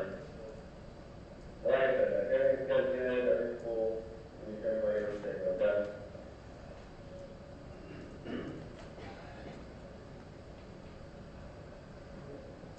That's where you're going, right?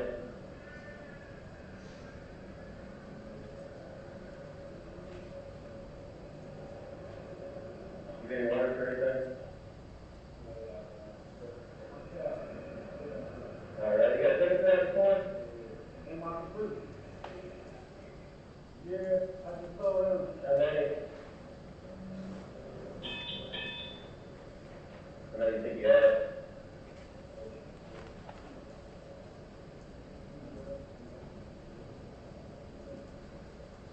You pretty beat up from here? All right.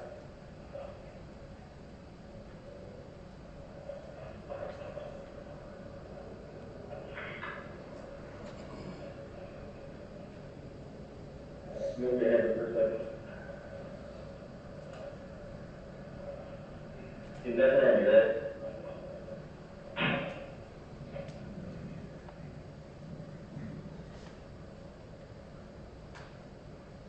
Okay, so videotape us. Hey, go ahead, keep going. Alright, let's go back to contact and keep back, okay?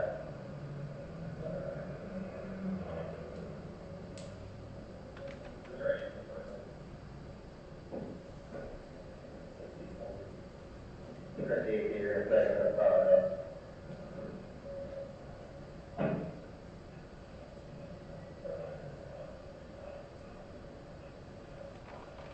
Have you ever heard again? Are you wearing that too as far as your kids go? The parking? What? Any of them under 4 years old or 40 pounds, they have to have parking. That's the minimum. And you have 1, 2, 3, 4 kids in the back and 3 people. So, I just don't know if you guys get a crash and one of them and then comes to a missile. Okay? Give me 1 second.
my friend.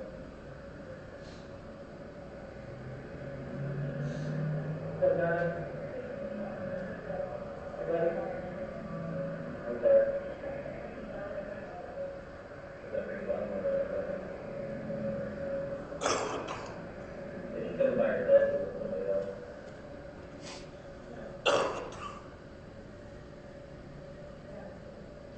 Okay, so she's just gonna park somewhere and drive this car then?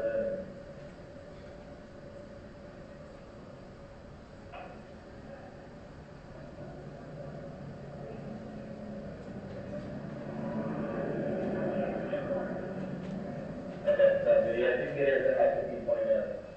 I'll work out. I'm gonna tell you, Luke, if you guys can go right, okay?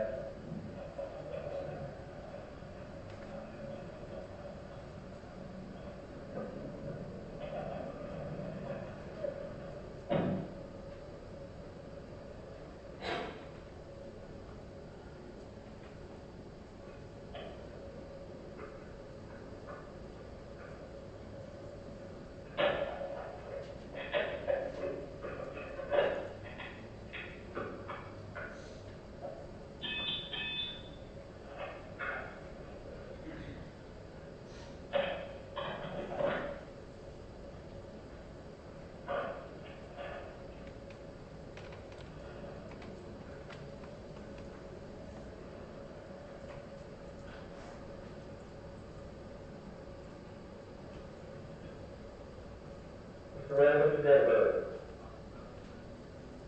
Alright, still on Kenya Avenue or Gable?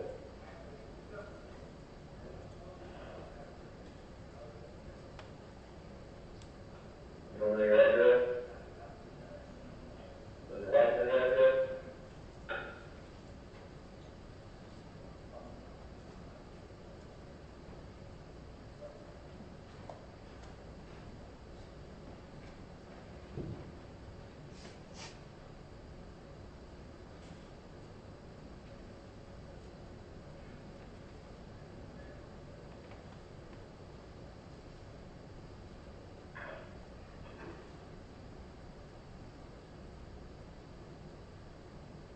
Did any leave or anything inside your car? You still set, please? Nothing in your car there, right?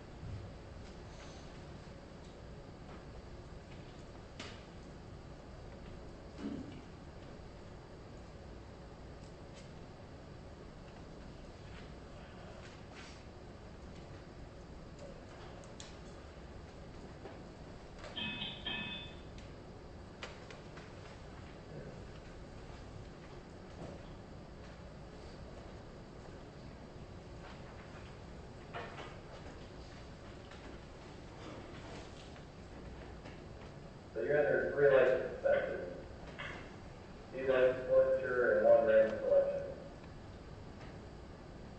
So you still owe fees through Illinois County court through something, correct?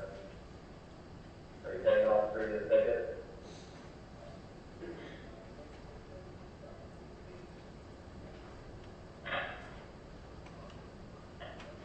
Yeah, that's the random selection. That's it.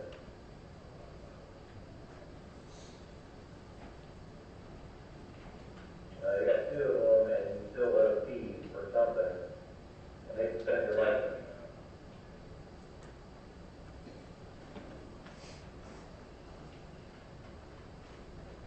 Well, these would be separate fees.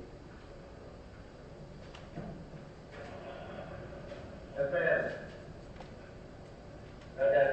You guys just hang out for a couple minutes, and if you guys anyway.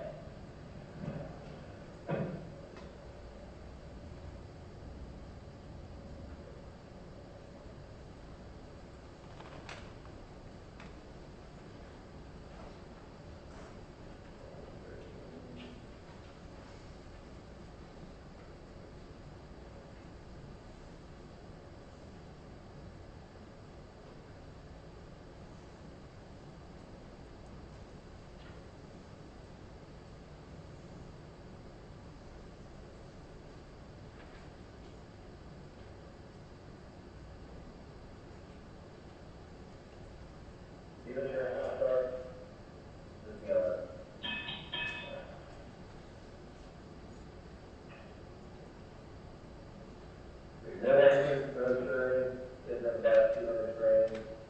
I mean, most of these are easy problems to fix, man. You got a job?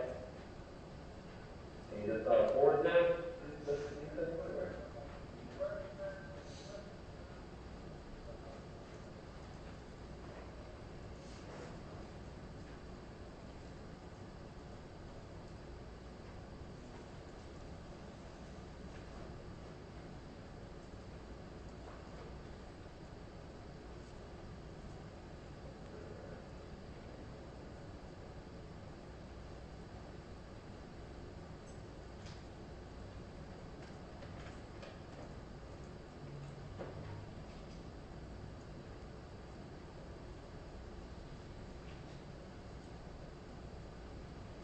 Let me say this, man.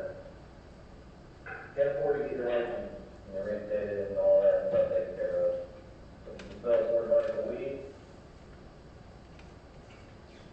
Huh? I'm just saying, man.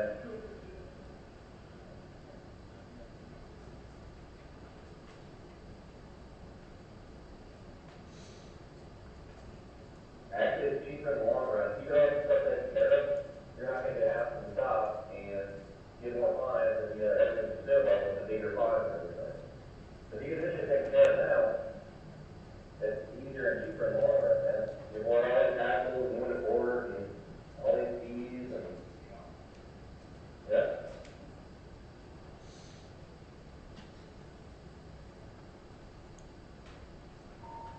Might be very good to you guys, so.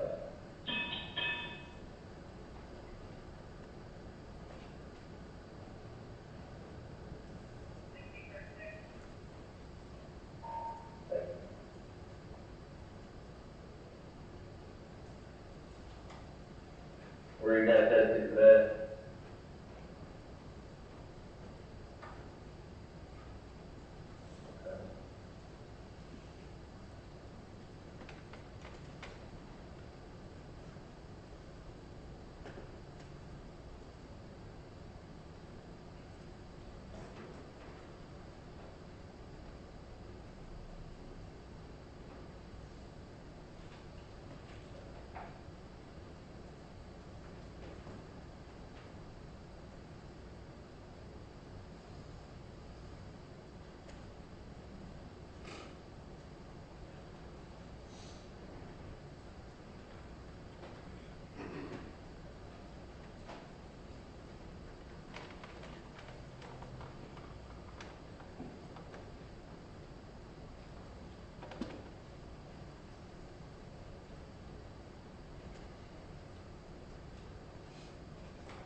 Ray, what are you doing at this point?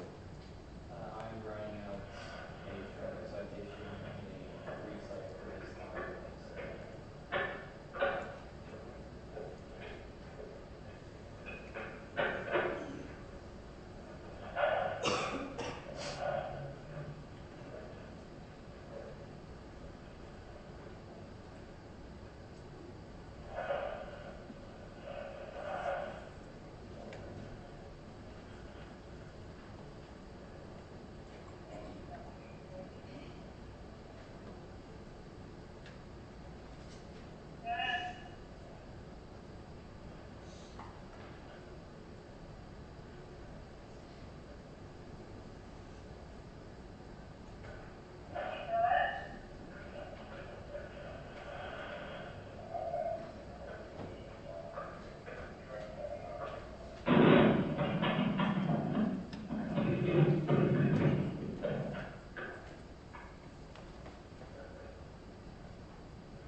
What state was born in, Mr. Williams?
Can you just give me the recite on the court date and time?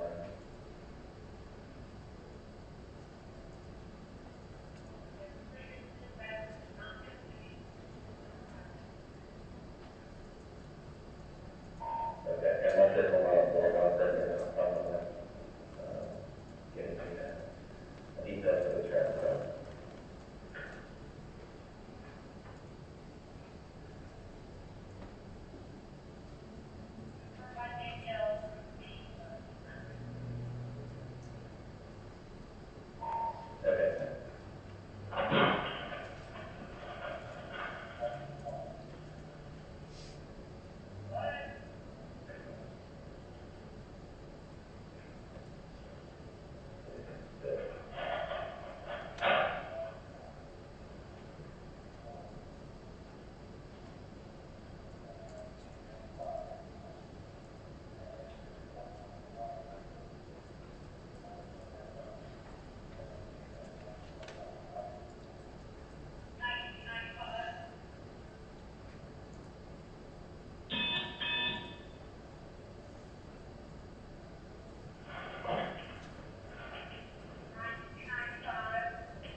The breaks you're getting, you're pretty cool with me, are the license plate, your car company says, and you're not going to jail.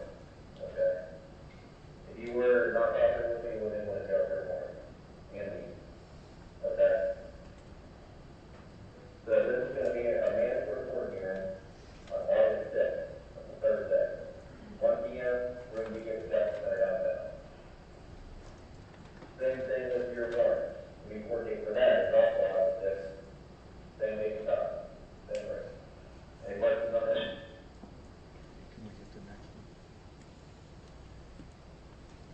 Is this next one a continuation of that one?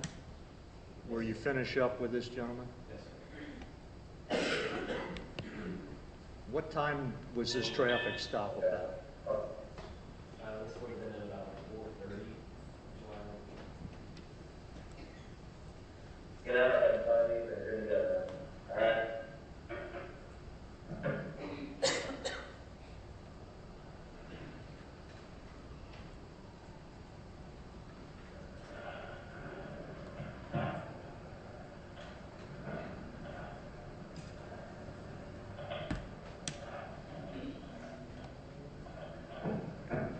We're gonna set those reminders up here.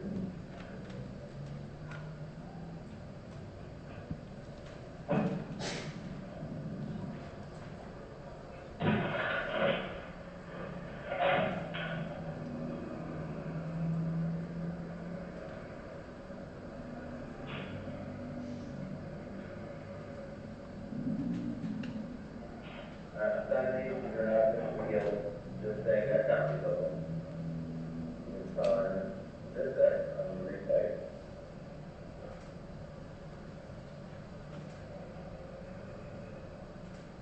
And on the top of this record.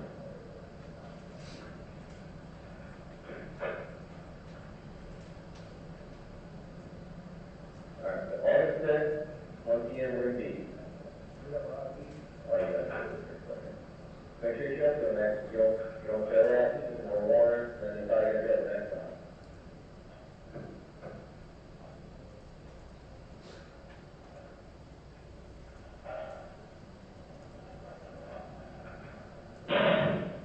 Alright. Make sure you don't drive until you get the stuff taken care of, okay? Insurance, and your license. And do you know your address, Mr. Baker?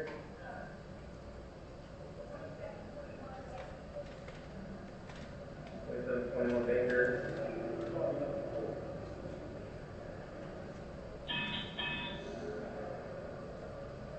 Alright, you're good. I'm gonna take the license. Alright, Mr. Baker, okay? You got it. Alright.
Okay, Ray, can you tell what this next one is?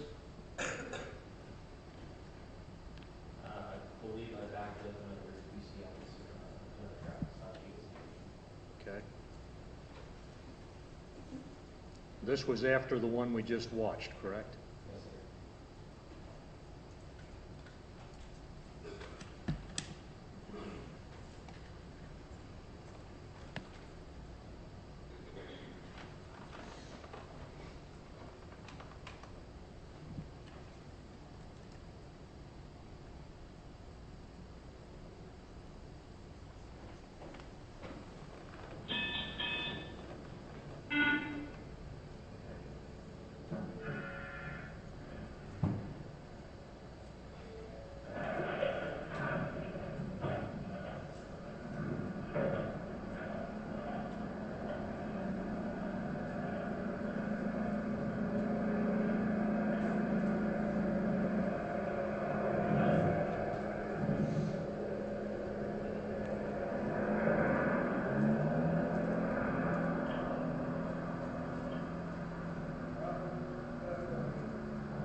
Move over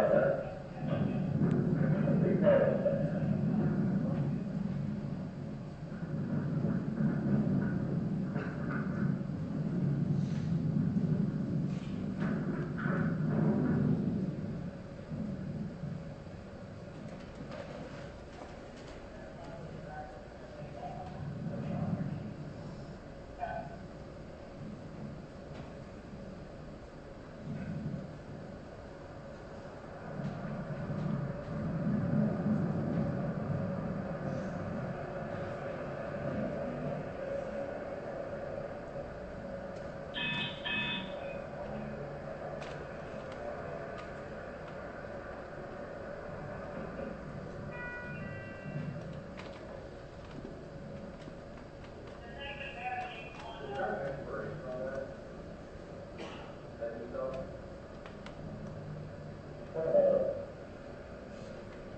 Okay.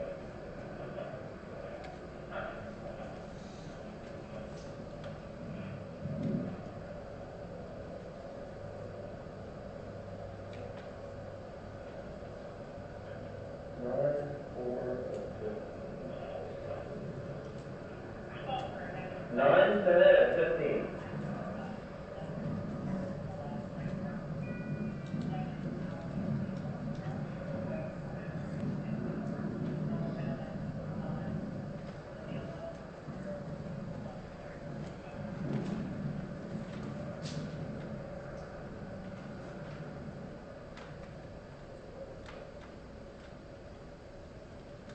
Eight, 4, 7, 2.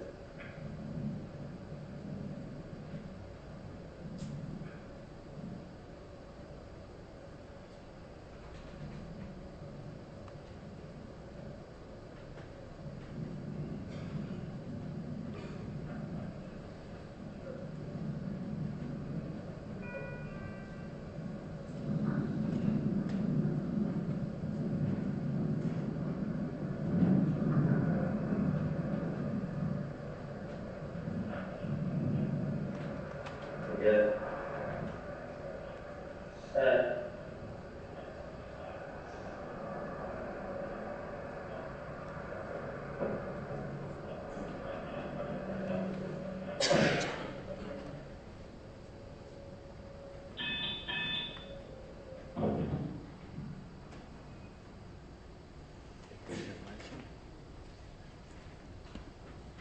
Okay, Ray, before we start this next one, can you tell the ladies and gentlemen of the jury what time this last one occurred? Can you tell from there? This next video would have been right at 6 o'clock, July 19th, 6 p.m. Okay, go ahead.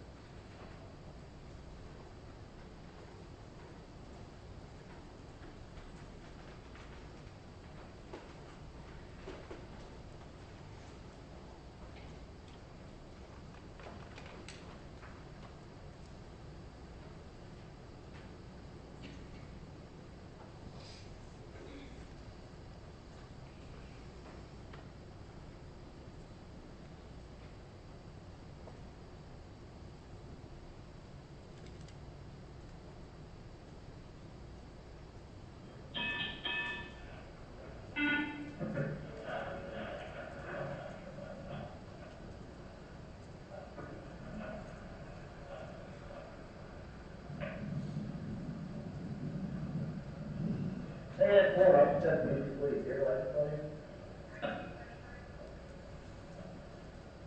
Good.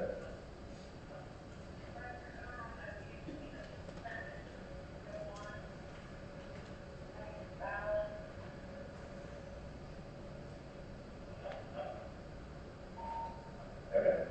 Who did you register down there this car? Yeah, who's that you? Your friend?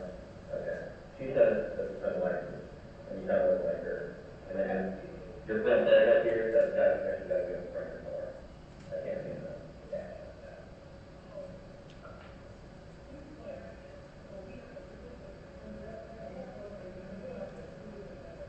You don't have to do this, I'm just saying, that's one of the reasons I stopped you. Okay? Actually, you got anything, sir? Cool. Do you always drive your car? That's not out at all. It's suspended. Alright, let me run you guys, and the checks out here, got the road with that. Hold tight.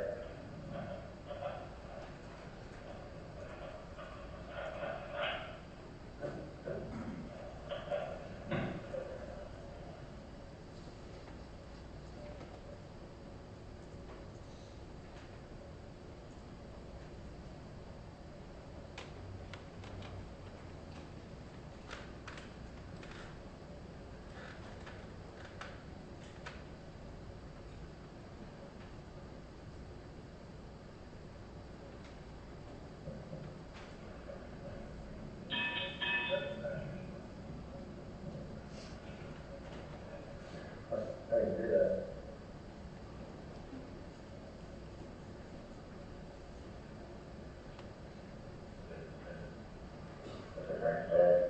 Put it out here.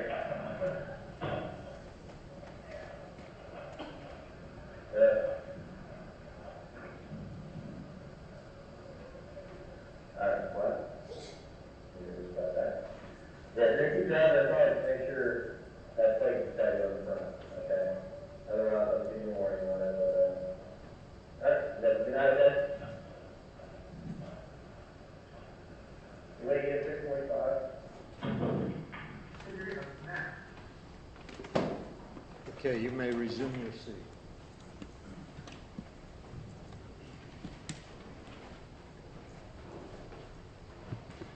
So Ray, that last video occurred about 6 o'clock, correct? Yes, sir. And a few minutes later, 20 minutes later, you ran into Sam DeBose, is that right? Yes, sir.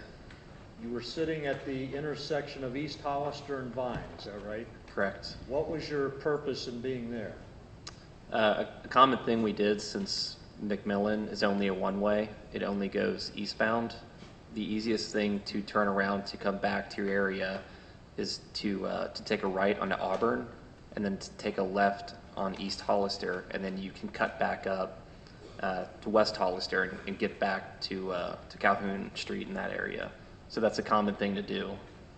So West Hollister would have been directly across Vine Street from East Hollister where we were the other day, is that right? Yes, sir. And that was your intention?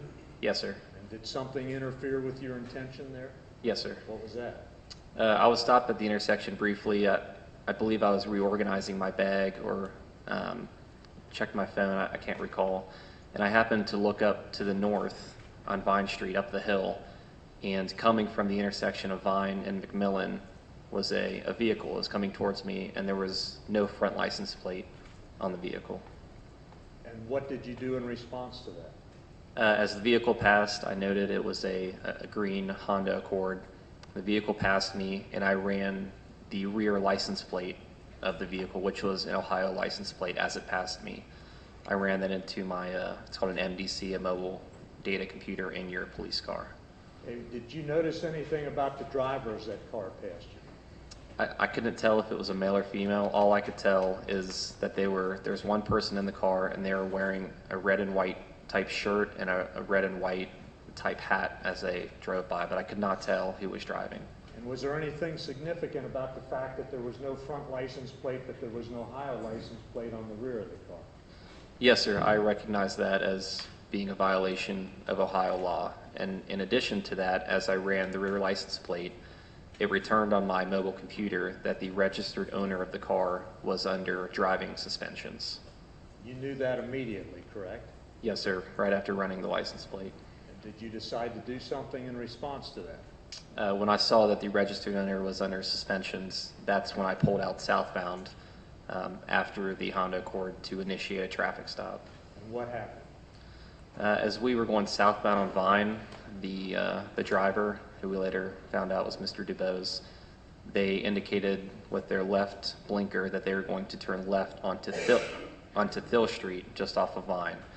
So just as they are turning, or he was turning onto Thill Street, that's when I activated my red and blue police lights, while at the same time getting on my radio, advising my dispatch that I was going to make a traffic stop right there. And what happened then? Again, now we later learned out Mr. DuBose was driving. The vehicle turned left onto Thill, and my plan was to have them pull over right at Thill and Vine, just off of Vine Street, to get out of traffic. However, the vehicle did not stop. They just continued driving eastbound on Thill Street. They weren't fleeing from me. He wasn't, accelerating away from me. He was just not stopping. Did you have any indication that he knew you were behind him at that time? With it being daytime, to make sure he knew I was behind him, I started flicking on my siren, my yelp button, several times to make sure that he knew I was behind him, and I got no reaction from the driver. What happened then? He continued driving eastbound on Thill, where he pulled around the corner. Thill dead ends, and it turns into Rice Street to the right. That's when I got on my radio and advised that the vehicle is slow to stop. What does slow to stop mean? That means, again, that they're not fleeing from you, but they're just not stopping and complying with your red and blue lights to pull over immediately. And who were you advising when you got on the radio? Just our dispatch. And are other officers who are on duty with you able to hear that? Yes, sir. When you talk on your radio, every other UC officer on the channel, they hear you talking as well as your dispatch. Okay, so the car turned right onto Rice, correct? Correct. And you followed? Correct. The car pulled over? Yes, sir. And then what happened? The car pulled over onto Rice Street. I then got out of my cruiser, and I approached the driver's side, and I discovered it was a male driving the vehicle. And I believe I asked him for his name. I don't believe he responded to me.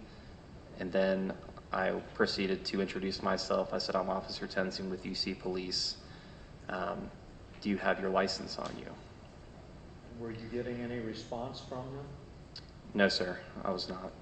He, at that point, he asked me what the reason was that I pulled him over. And I then advised him that he did not have a front license plate on his vehicle. What happened?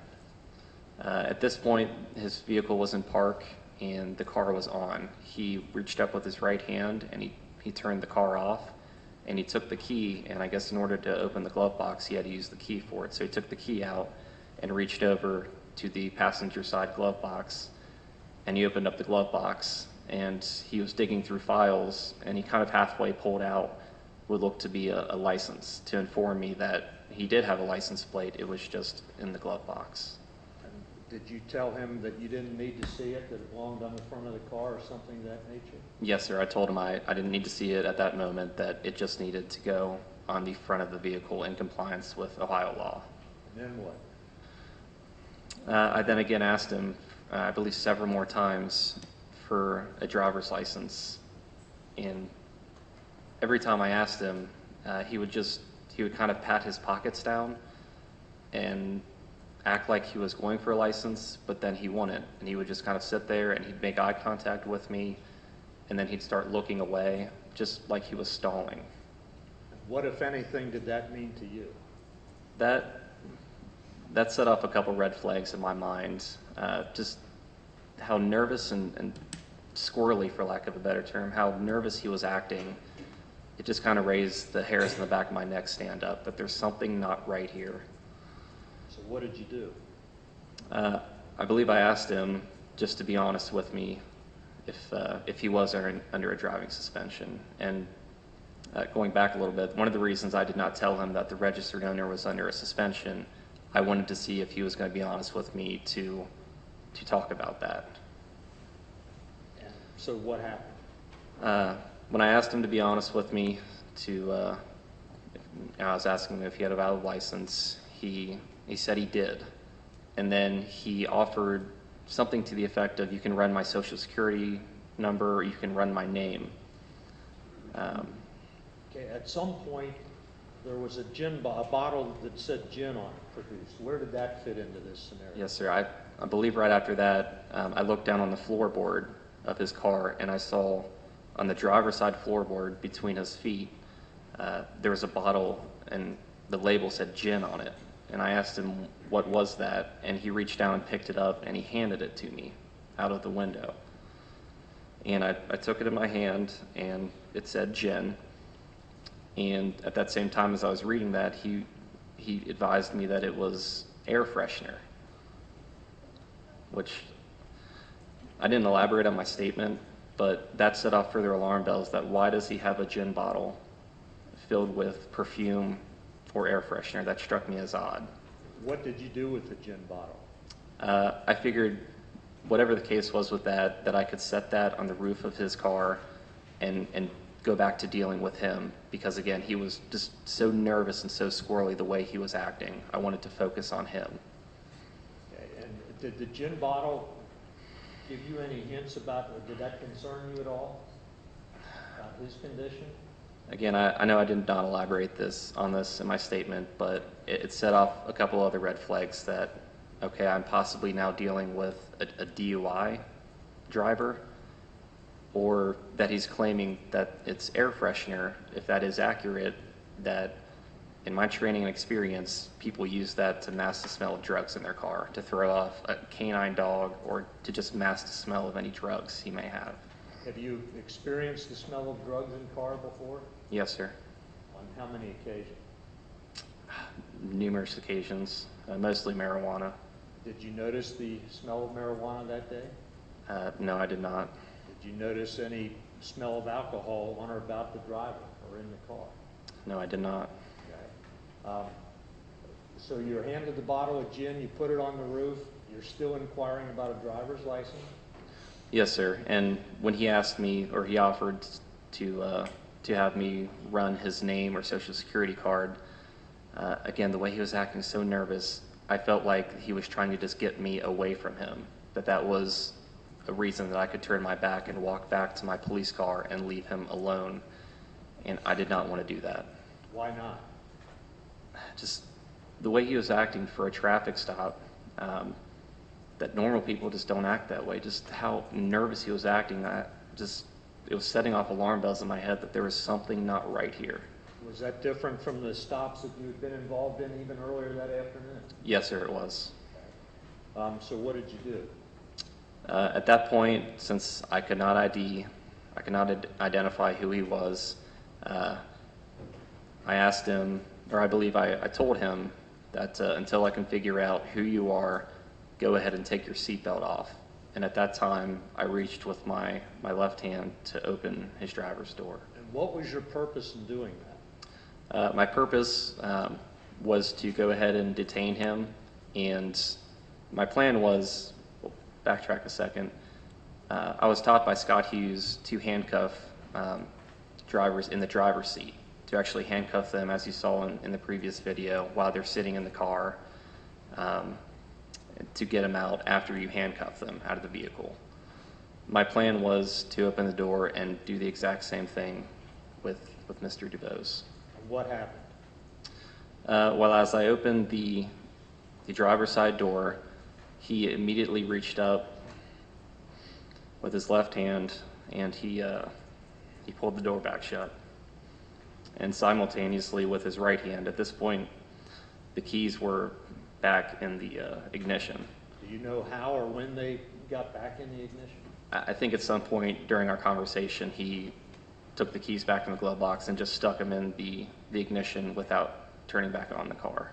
And why did you not ask him to give you the keys? That was my plan eventually when I was going to open the door, is before I handcuffed him to just hand me the keys, just like the previous stop, to set them on the roof or the dashboard.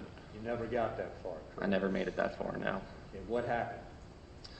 So as I'm opening the door and he's, with his left hand, he's pulling it shut while simultaneously starting the vehicle with his right hand. And he was successful in pulling the driver's door back shut on me. And at that point, I was so close to him. I was so close.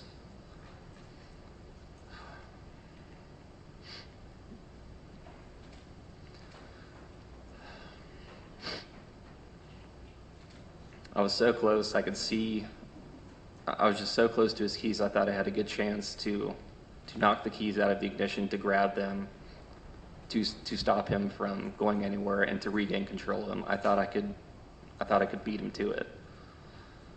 What happened?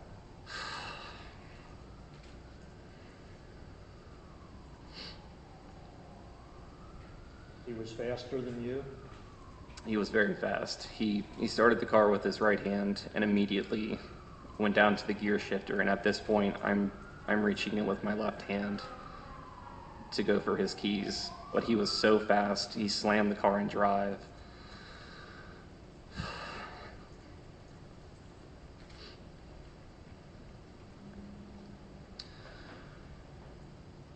He slammed the car in drive and he just...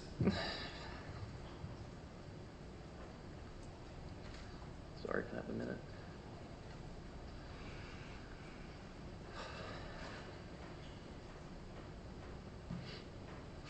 Thank you.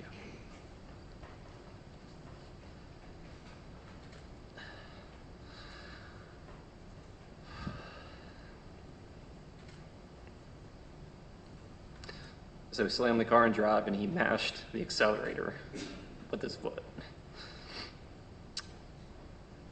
And the car just jolted forward, and while this was happening, my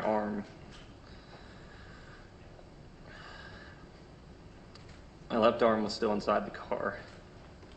And I thought I had reached through or near the top of the steering wheel, I'm not sure. But as the vehicle started rocketing forward, I felt my arm somehow stuck in the car.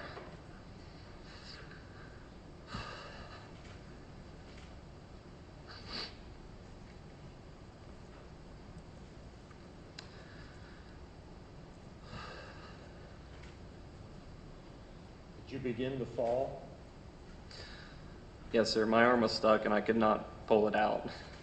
And I felt his car going forwards, and that's when my body twisted. That's when my body twisted to the left, and I was now facing more of the trunk of his car. And I started falling backwards. And I was telling during this, I told him twice to stop, stop, stop. Why did you tell him stop, stop?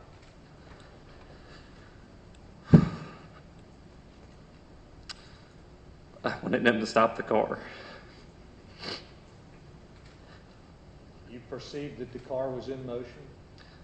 Yes, sir. You were falling?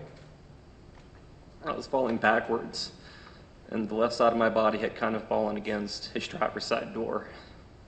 I was falling backwards as he's just got his foot mashed in the accelerator, and I could feel his car turning left into me.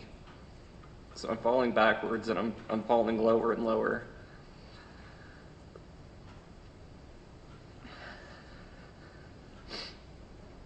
I'm falling lower and lower against his driver's door. I remember thinking, oh my God,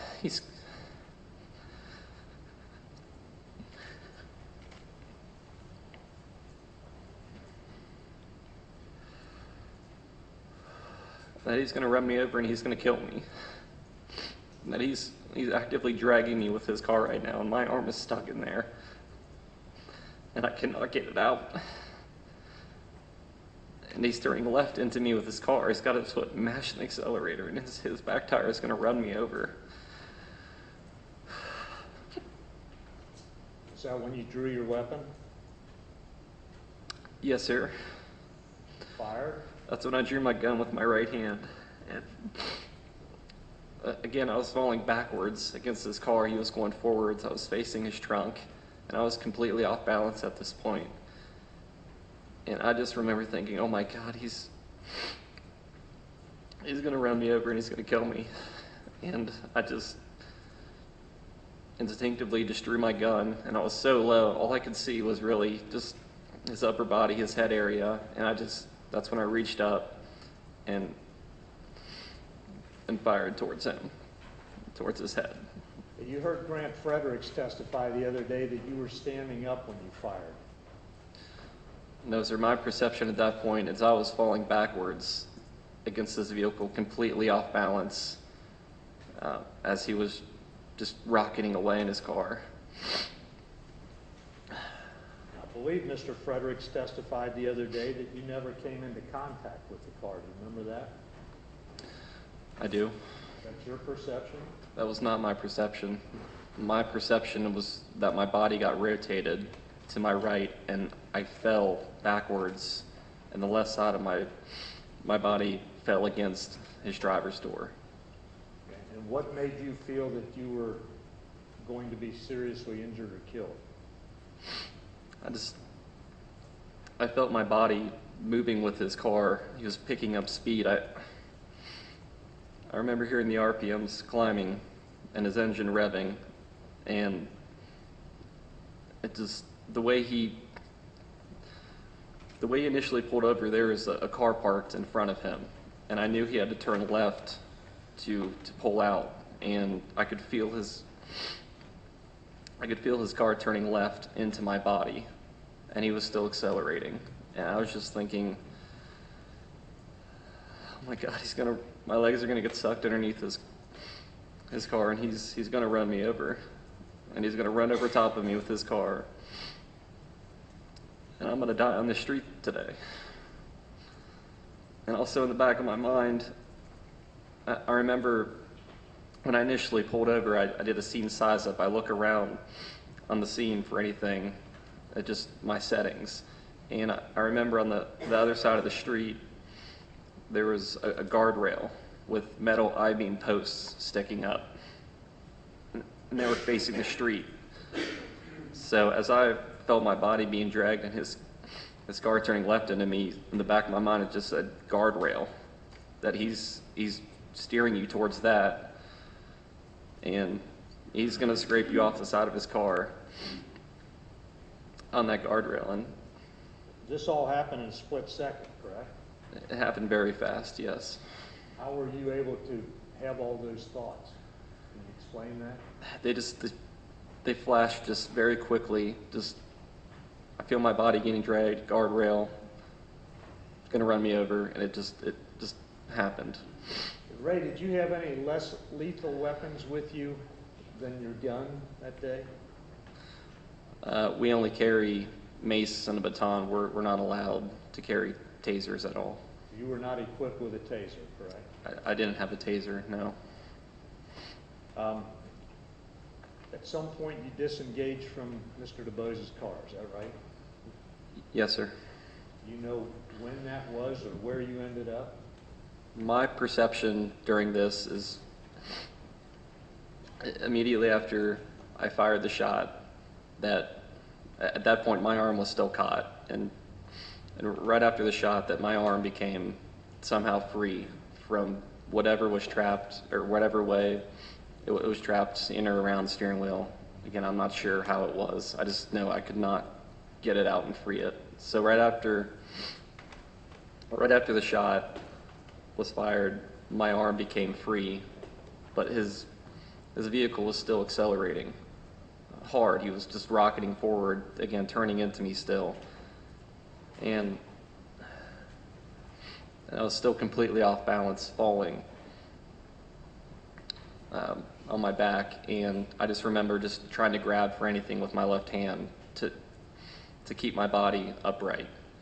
Just I grabbed towards the seatbelt or his chest just to keep from falling backwards and getting sucked under his car, just trying to hold on for dear life.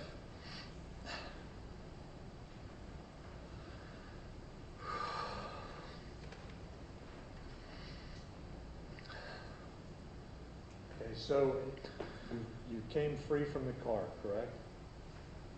Yes, sir.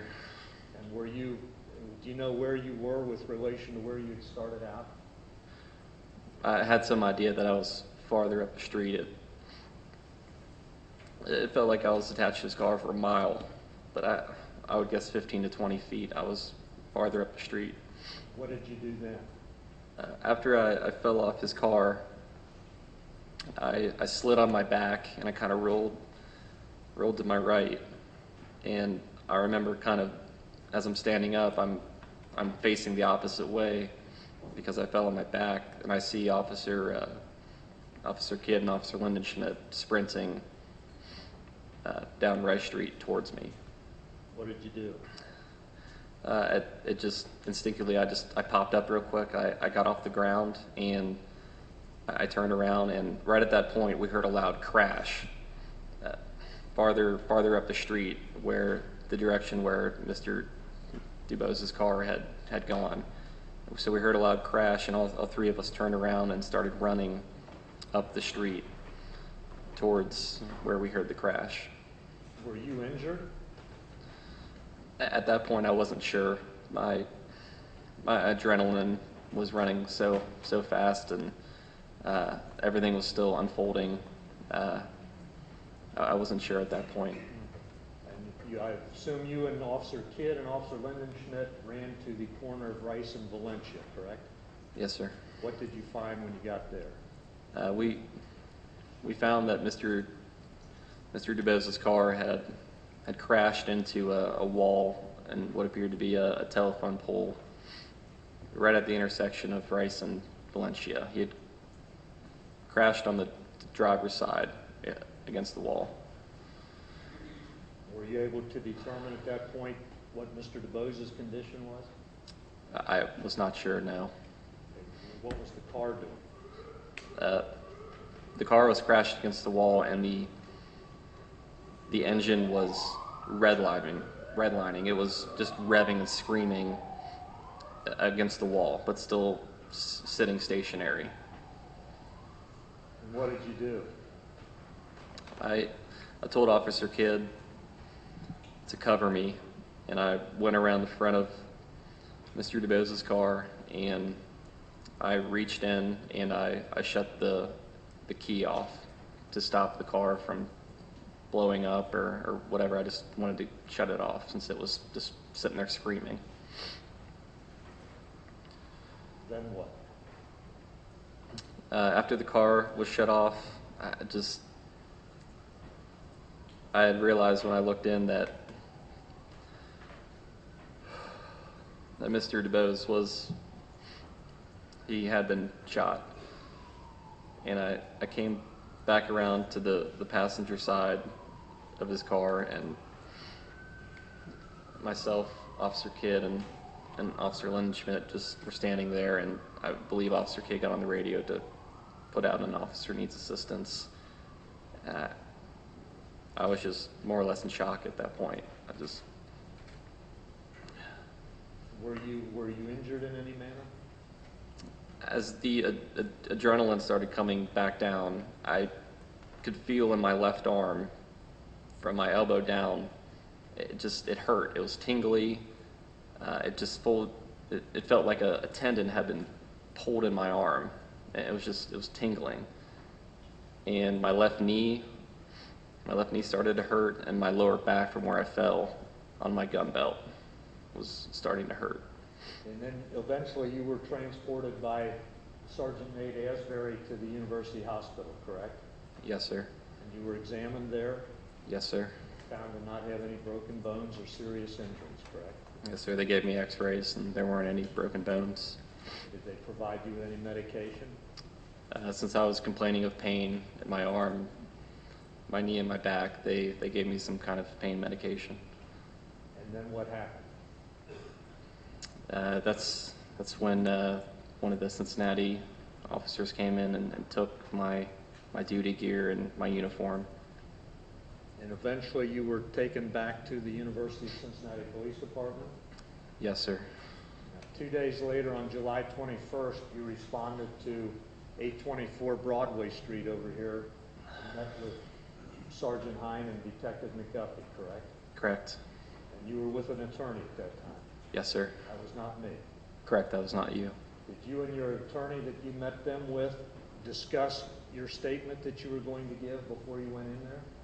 No, sir. Had you had an opportunity to look at the video, the body-worn camera video? My lawyer had obtained the body cam video, and we looked at it a couple hours prior to giving my statement. Did you discuss what you were going to say in your statement? No, sir. When you met with Sergeant Hine and Detective McGuffey, did you answer all their questions that were put to you? Yes, sir. Tell the truth? Yes, sir. At the scene at Rice and Valencia afterwards, you can be heard saying, "I was dragged, my arm is hurt," something to that effect, and the jury will be able to see it on the video. Did you make that stuff up? No, sir. I didn't even remember making those comments until after I saw the body cam video again. When this happened on July 19th, 2015, were you mad at Sam DeBose or angry? No, sir. Was it your purpose to kill him? No, sir. Now, just a moment, Judge.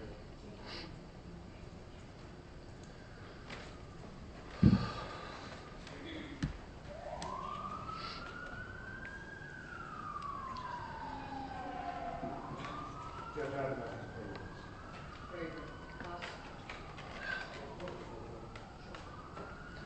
All right, ladies and gentlemen, we'll take a brief recess. Remember, the admonition, do not discuss the case among yourselves, do not allow anyone to discuss it with you, do not warn or instruct anyone about this case if it finally submitted. All rise for the jury.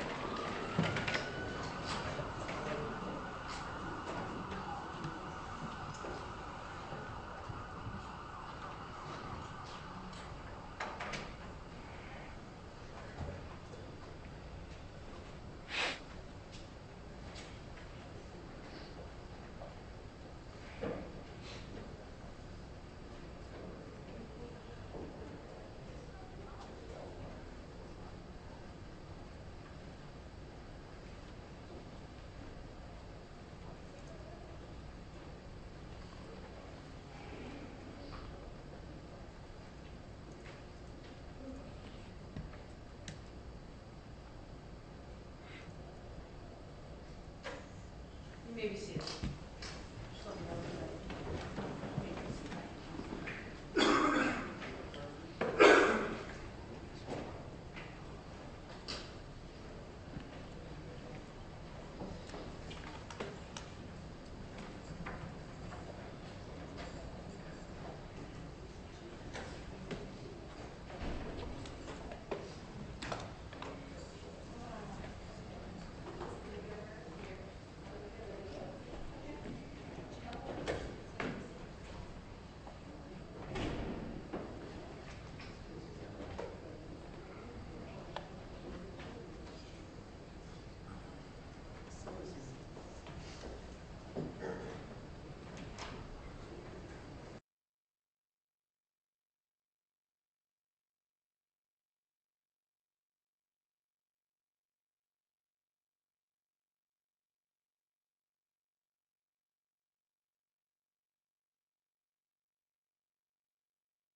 may be seated.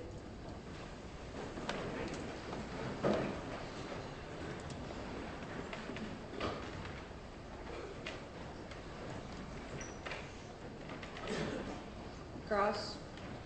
Thank you, Your Honor. Mr. Tenzing, how long have you been a full-time police officer? Full-time, spring of 2013 to 2015, so over 2 years. Couple years. How many times have you pulled your service revolver? There's been several times. What caused that to happen? If we were doing there was a felony traffic stop involved, or I pulled it once in Green Hills when a dog was charging at me, things of that nature.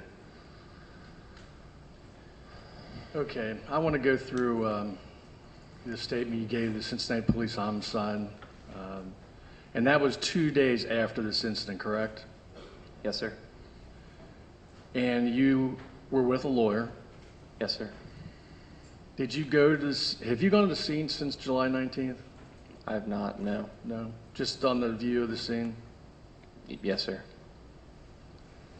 I want to clear something up right now. You intentionally shot him in the head, correct? Sir, I fired at him because I thought he was going to kill me. You testified that the only thing you'd see was his head, and you fired your weapon. You aimed your weapon and fired it at his head, correct? Yes, because my body was falling backwards, and I was falling low against his driver's door, and I was looking up, and that's Right. the only part of his body I could see. And which way was he facing when you shot him in the head?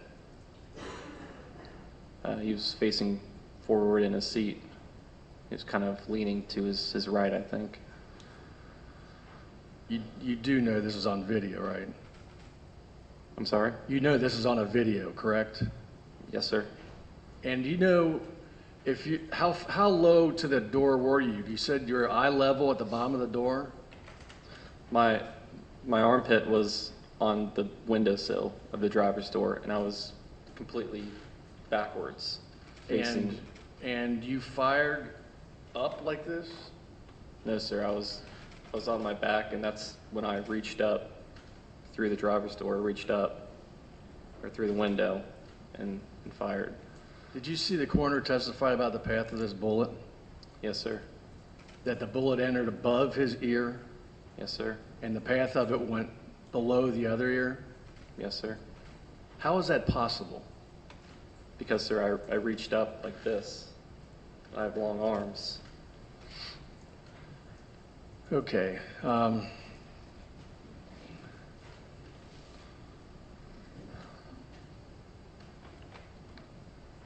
In your statement to the police, Mr. Matthews, this is page 4, line 19. You said he put the vehicle in drive and he just mashed the accelerator. Yes, sir. Is that correct? Yes, sir. Is that your testimony today here? Yes, sir. Are you saying that the car immediately began moving forward at a rapid rate of speed? Yes, sir. That was my perception.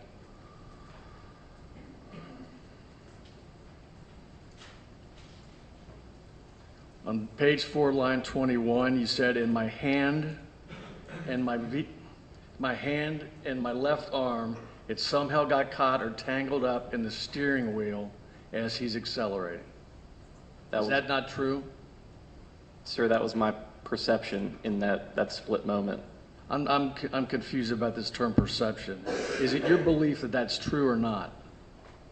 At that time, that was what I believed was happening, that my arm was somehow caught in or around that steering wheel as he was taking off. Page 4, line 22. At this point, I lost my balance, and I fell against the car on the left side of my body. I was hanging on the side of his car, kind of facing backwards. Mr. Tenzing, would you not agree if a car is moving and you have your arm in this car, how do you go this way?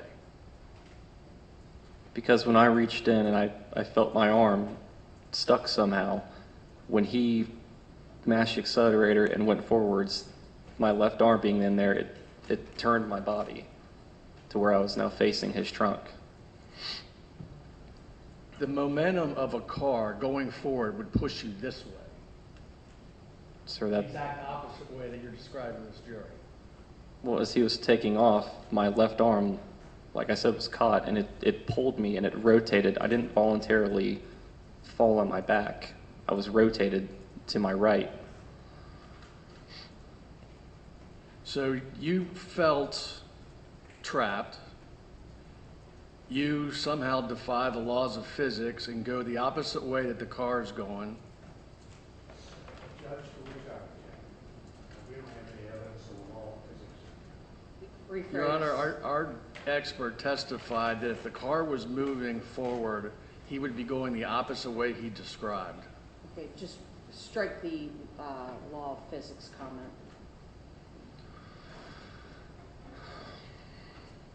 And after all these progressions, it would seem to take some kind of time, don't you think? For For all this to happen. That Sir. you get stuck, that you're pushed back, Sir, this happened in a split second. and it was at this point you decided to draw your weapon? When I felt that my arm was stuck in that steering wheel, yes, or stuck around there somehow, that's when I felt the need to draw my gun. And would you agree that all this would have happened after you're seen standing at the window of his car with your hand on the roof? Yes, sir, it did happen after that. And from the time your right hand disappears, as it's seen on that roof, your gun appears as it's going into the window in 1.1 seconds. Correct? That's on the video, sir. Peggy, can you go to slide 131?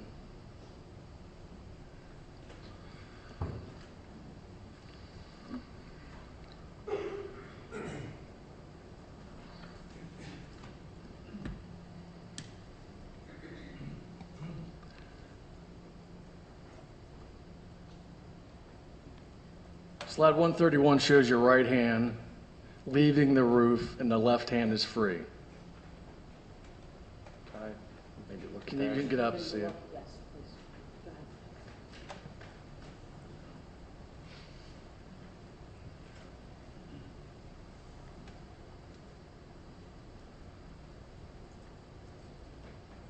Correct? Slide 141. Your leg shadows on the car shows you are visibly upright, correct? Yes, it was slightly crouched down to reach in the hand. Slide 150, Peggy. Again, the leg shadows are still visible, correct? Correct. Slide 161.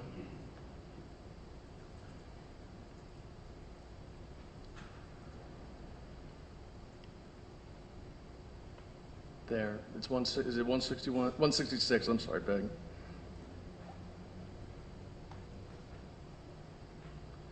You've got the gun. Your hand's not caught, your left hand's not caught in there. You, Perception of that split left with my hand was somehow locking my car and I could not free it. well, it's palmed down on him.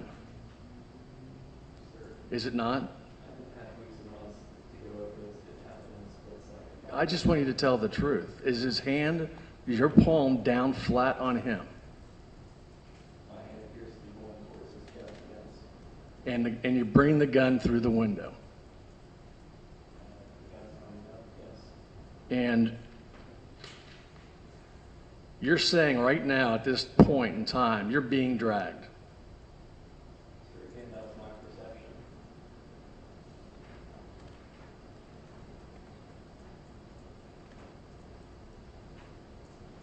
He states, so I pulled my gun out and as I'm falling, I'm kind of below the plane of his window.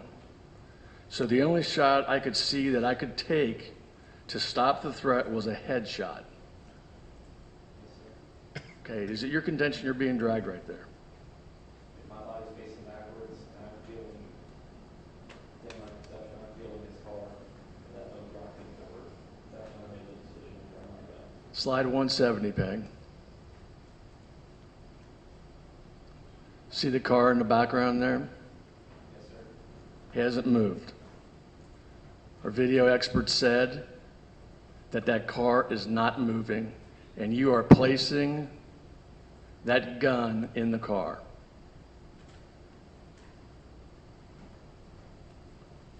The camera in this shot is looking straight into the car at chest level. It doesn't look like you're at the bottom of the window. Judge, I'm going to object to Ray's testifying opposite me. Ask a question, please. Do you believe that looks like you're at the bottom of the window? Yes, sir. I'm 6'3", and as you guys are all up at the car, my body cam is looking at the top of his roof, and now I'm looking underneath at his sunroof. Right, but you said you pulled your gun because you were being dragged. Yes, sir. Okay. The video expert said that that car is not moving. Your left shoulder is well above the lower part of that window, almost to the top of the window. Do you see that? Not necessarily, no. That's my left arm, my shoulder, and again, I'm 6'3", I'm now below. My chest is even with him sitting in the vehicle, so I'm falling backwards. Peggy, go to slide 196.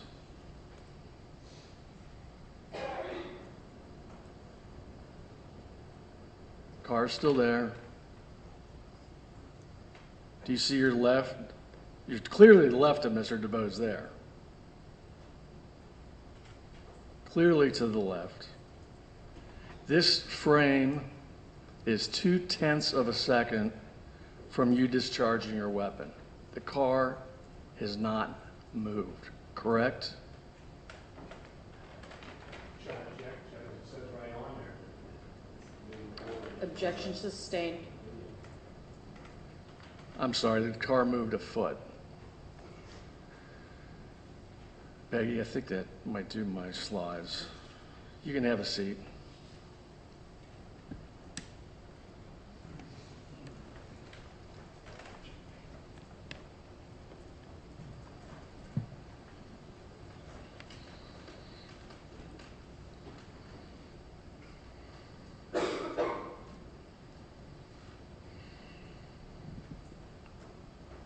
You stated then at that point he continued to accelerate, and that's when I discharged one round and I hit him in the head with that round.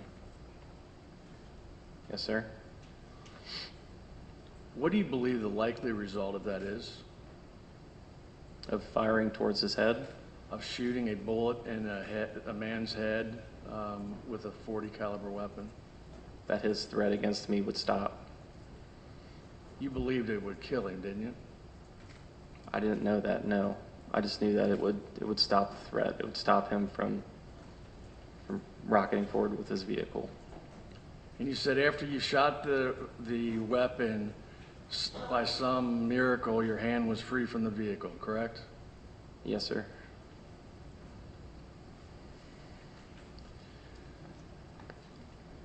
Mr. Matthews, page 5, line 13.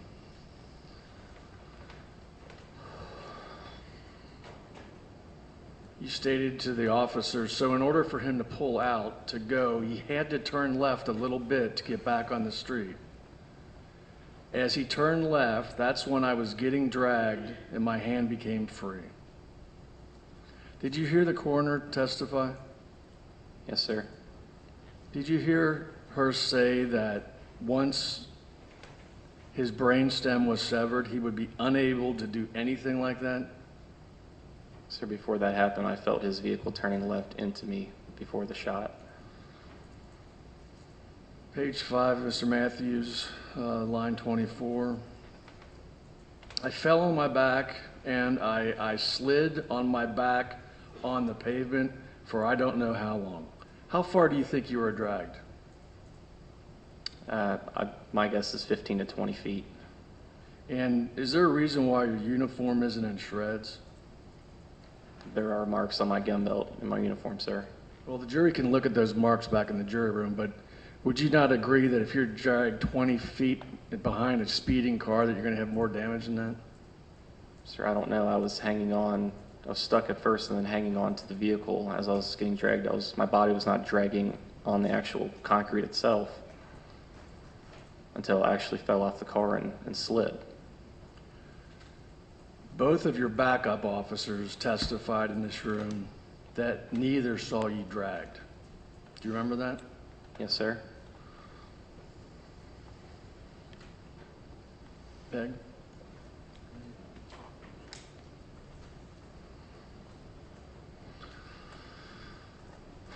Before you do, Peggy, hang on.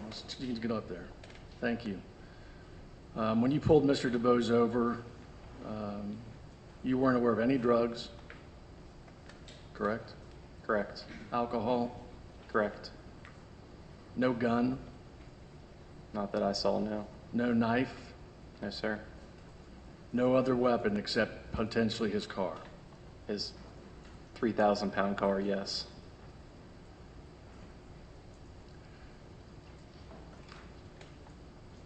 What are we looking for?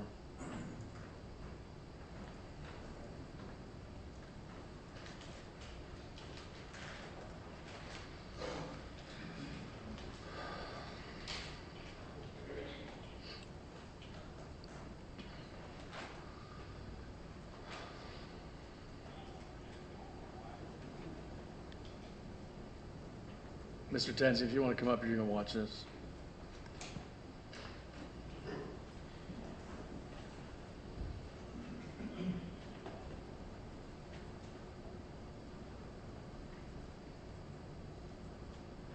Go to take a seat.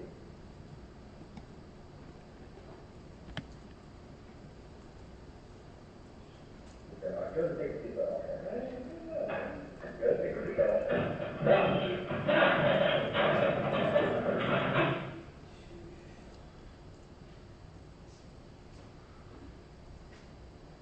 Did you hear when the accelerator hit? It was after the shot, wasn't it? Play it again, Peggy.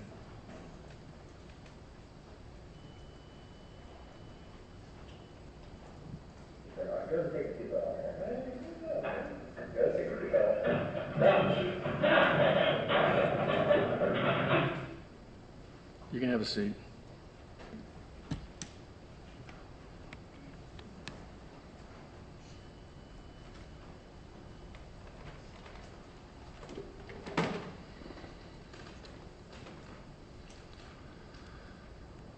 You do realize that none of the eyewitnesses support your story about being dragged, don't you?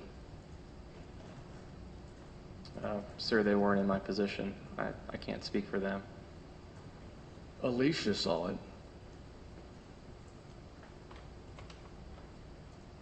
Do you remember her testimony? I do. She said you weren't dragged. She said you fell backwards. She actually thought you were the one shot. Sir, she was looking through a rearview mirror with her kids in a car up the street.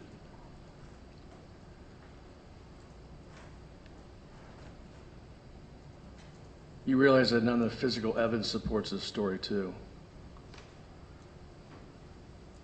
Correct? I believe it does. In what way? There's scuff marks on my uniform.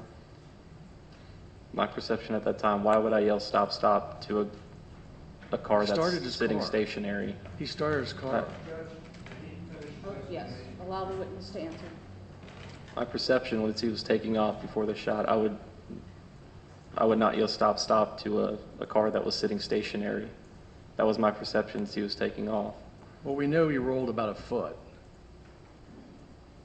right? Sir, I don't know how far he went before that shot. I just know I was falling backwards and my arm was stuck.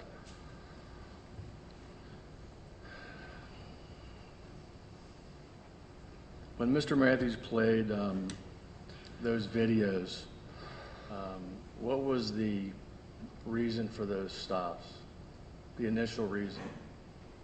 For the 2 prior traffic stops, both of them had no front license plates on the front of the vehicle, and then after running the rear tag, it came back suspended. But you effectuated a stop based on no front license plates? No, sir. No? That was the initial reason that would draw my attention to a car, and then I'd run the rear license plate, and it came back to someone under a driving suspension, the registered owner. Did you ever win any accommodations or awards as a police officer? Yes, sir. What? All my training certificates, and I was awarded a service certificate at UC for working a security detail for the military on campus.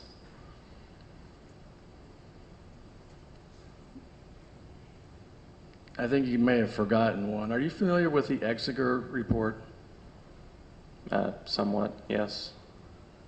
Were you aware that you led the UC Police Department in the number of stops, citations, and arrests? Yes. Do you know that that report further says you had the highest racial disparity among those stopped by any other officer, any other UC officer? I didn't realize that, no. What's in the report? Do you know, in terms of writing citations, what percentage of the people that you wrote tickets to were African American? Sir, I have no idea, but a lot of these traffic stops, you cannot see who's driving. They have tinted windows. Half of my shift is at nighttime. I can't see who's driving the car. Would it surprise you that that number is 83.5%? Sir, I don't know what the stats are.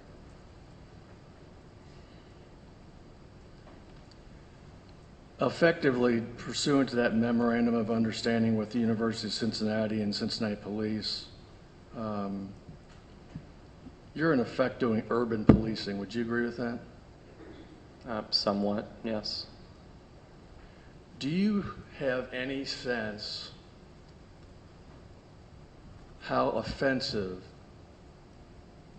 that T-shirt you wore that day is to the African American community? Sir, that T-shirt means nothing to me. I threw it on and never looked twice at it, never thought about it. You know, you were talking about your grades before, and I would think you would know the significance of that. Nothing further, Judge. Recross or redirect? Excuse me. Ray, would you define yourself as a racist? No, sir. When you made traffic stops, did you pick on African Americans? No, sir, not at all. Did you pick on Asians? No, sir. Pick on Martians? No, sir. Pick on white people? No, sir. Was there any basis for your traffic stop other than a traffic violation that you observed? Nothing other than the actual violation itself. What's your definition of being dragged? My definition is being involuntarily pulled against the surface, against your will. Does distance enter into that definition? It can, but not necessarily. Thank you. Anything else? Very good. You may step down, sir, and have a seat back at the council table. You can leave that there, please.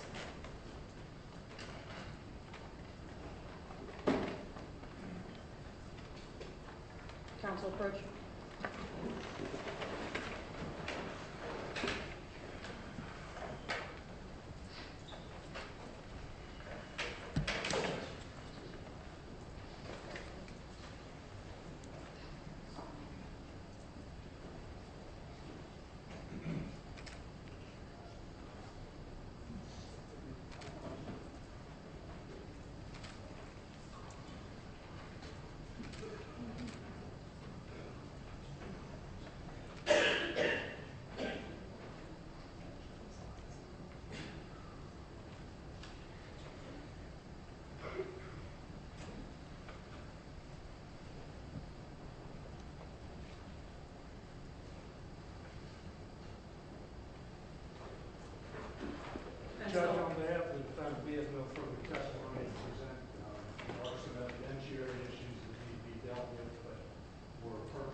are. Very good. Ladies and gentlemen of the jury, it is now a good breaking point for the day. You will hear close and charge first thing tomorrow morning. You do need to come back to court prepared with a bag packed to be sequestered in the event that you need to be sequestered. You do need to remember the admonitions. Do not discuss this case among yourselves. Do not allow anyone to discuss it with you. Do not form or express an opinion about this case until finally submitted to you. Do not receive any media on this case, radio, television, internet. Do not post, go on Facebook, anything of the sort. Enjoy your evening. Be back at the meeting place at 8:30 tomorrow morning with a bag packed for tomorrow evening.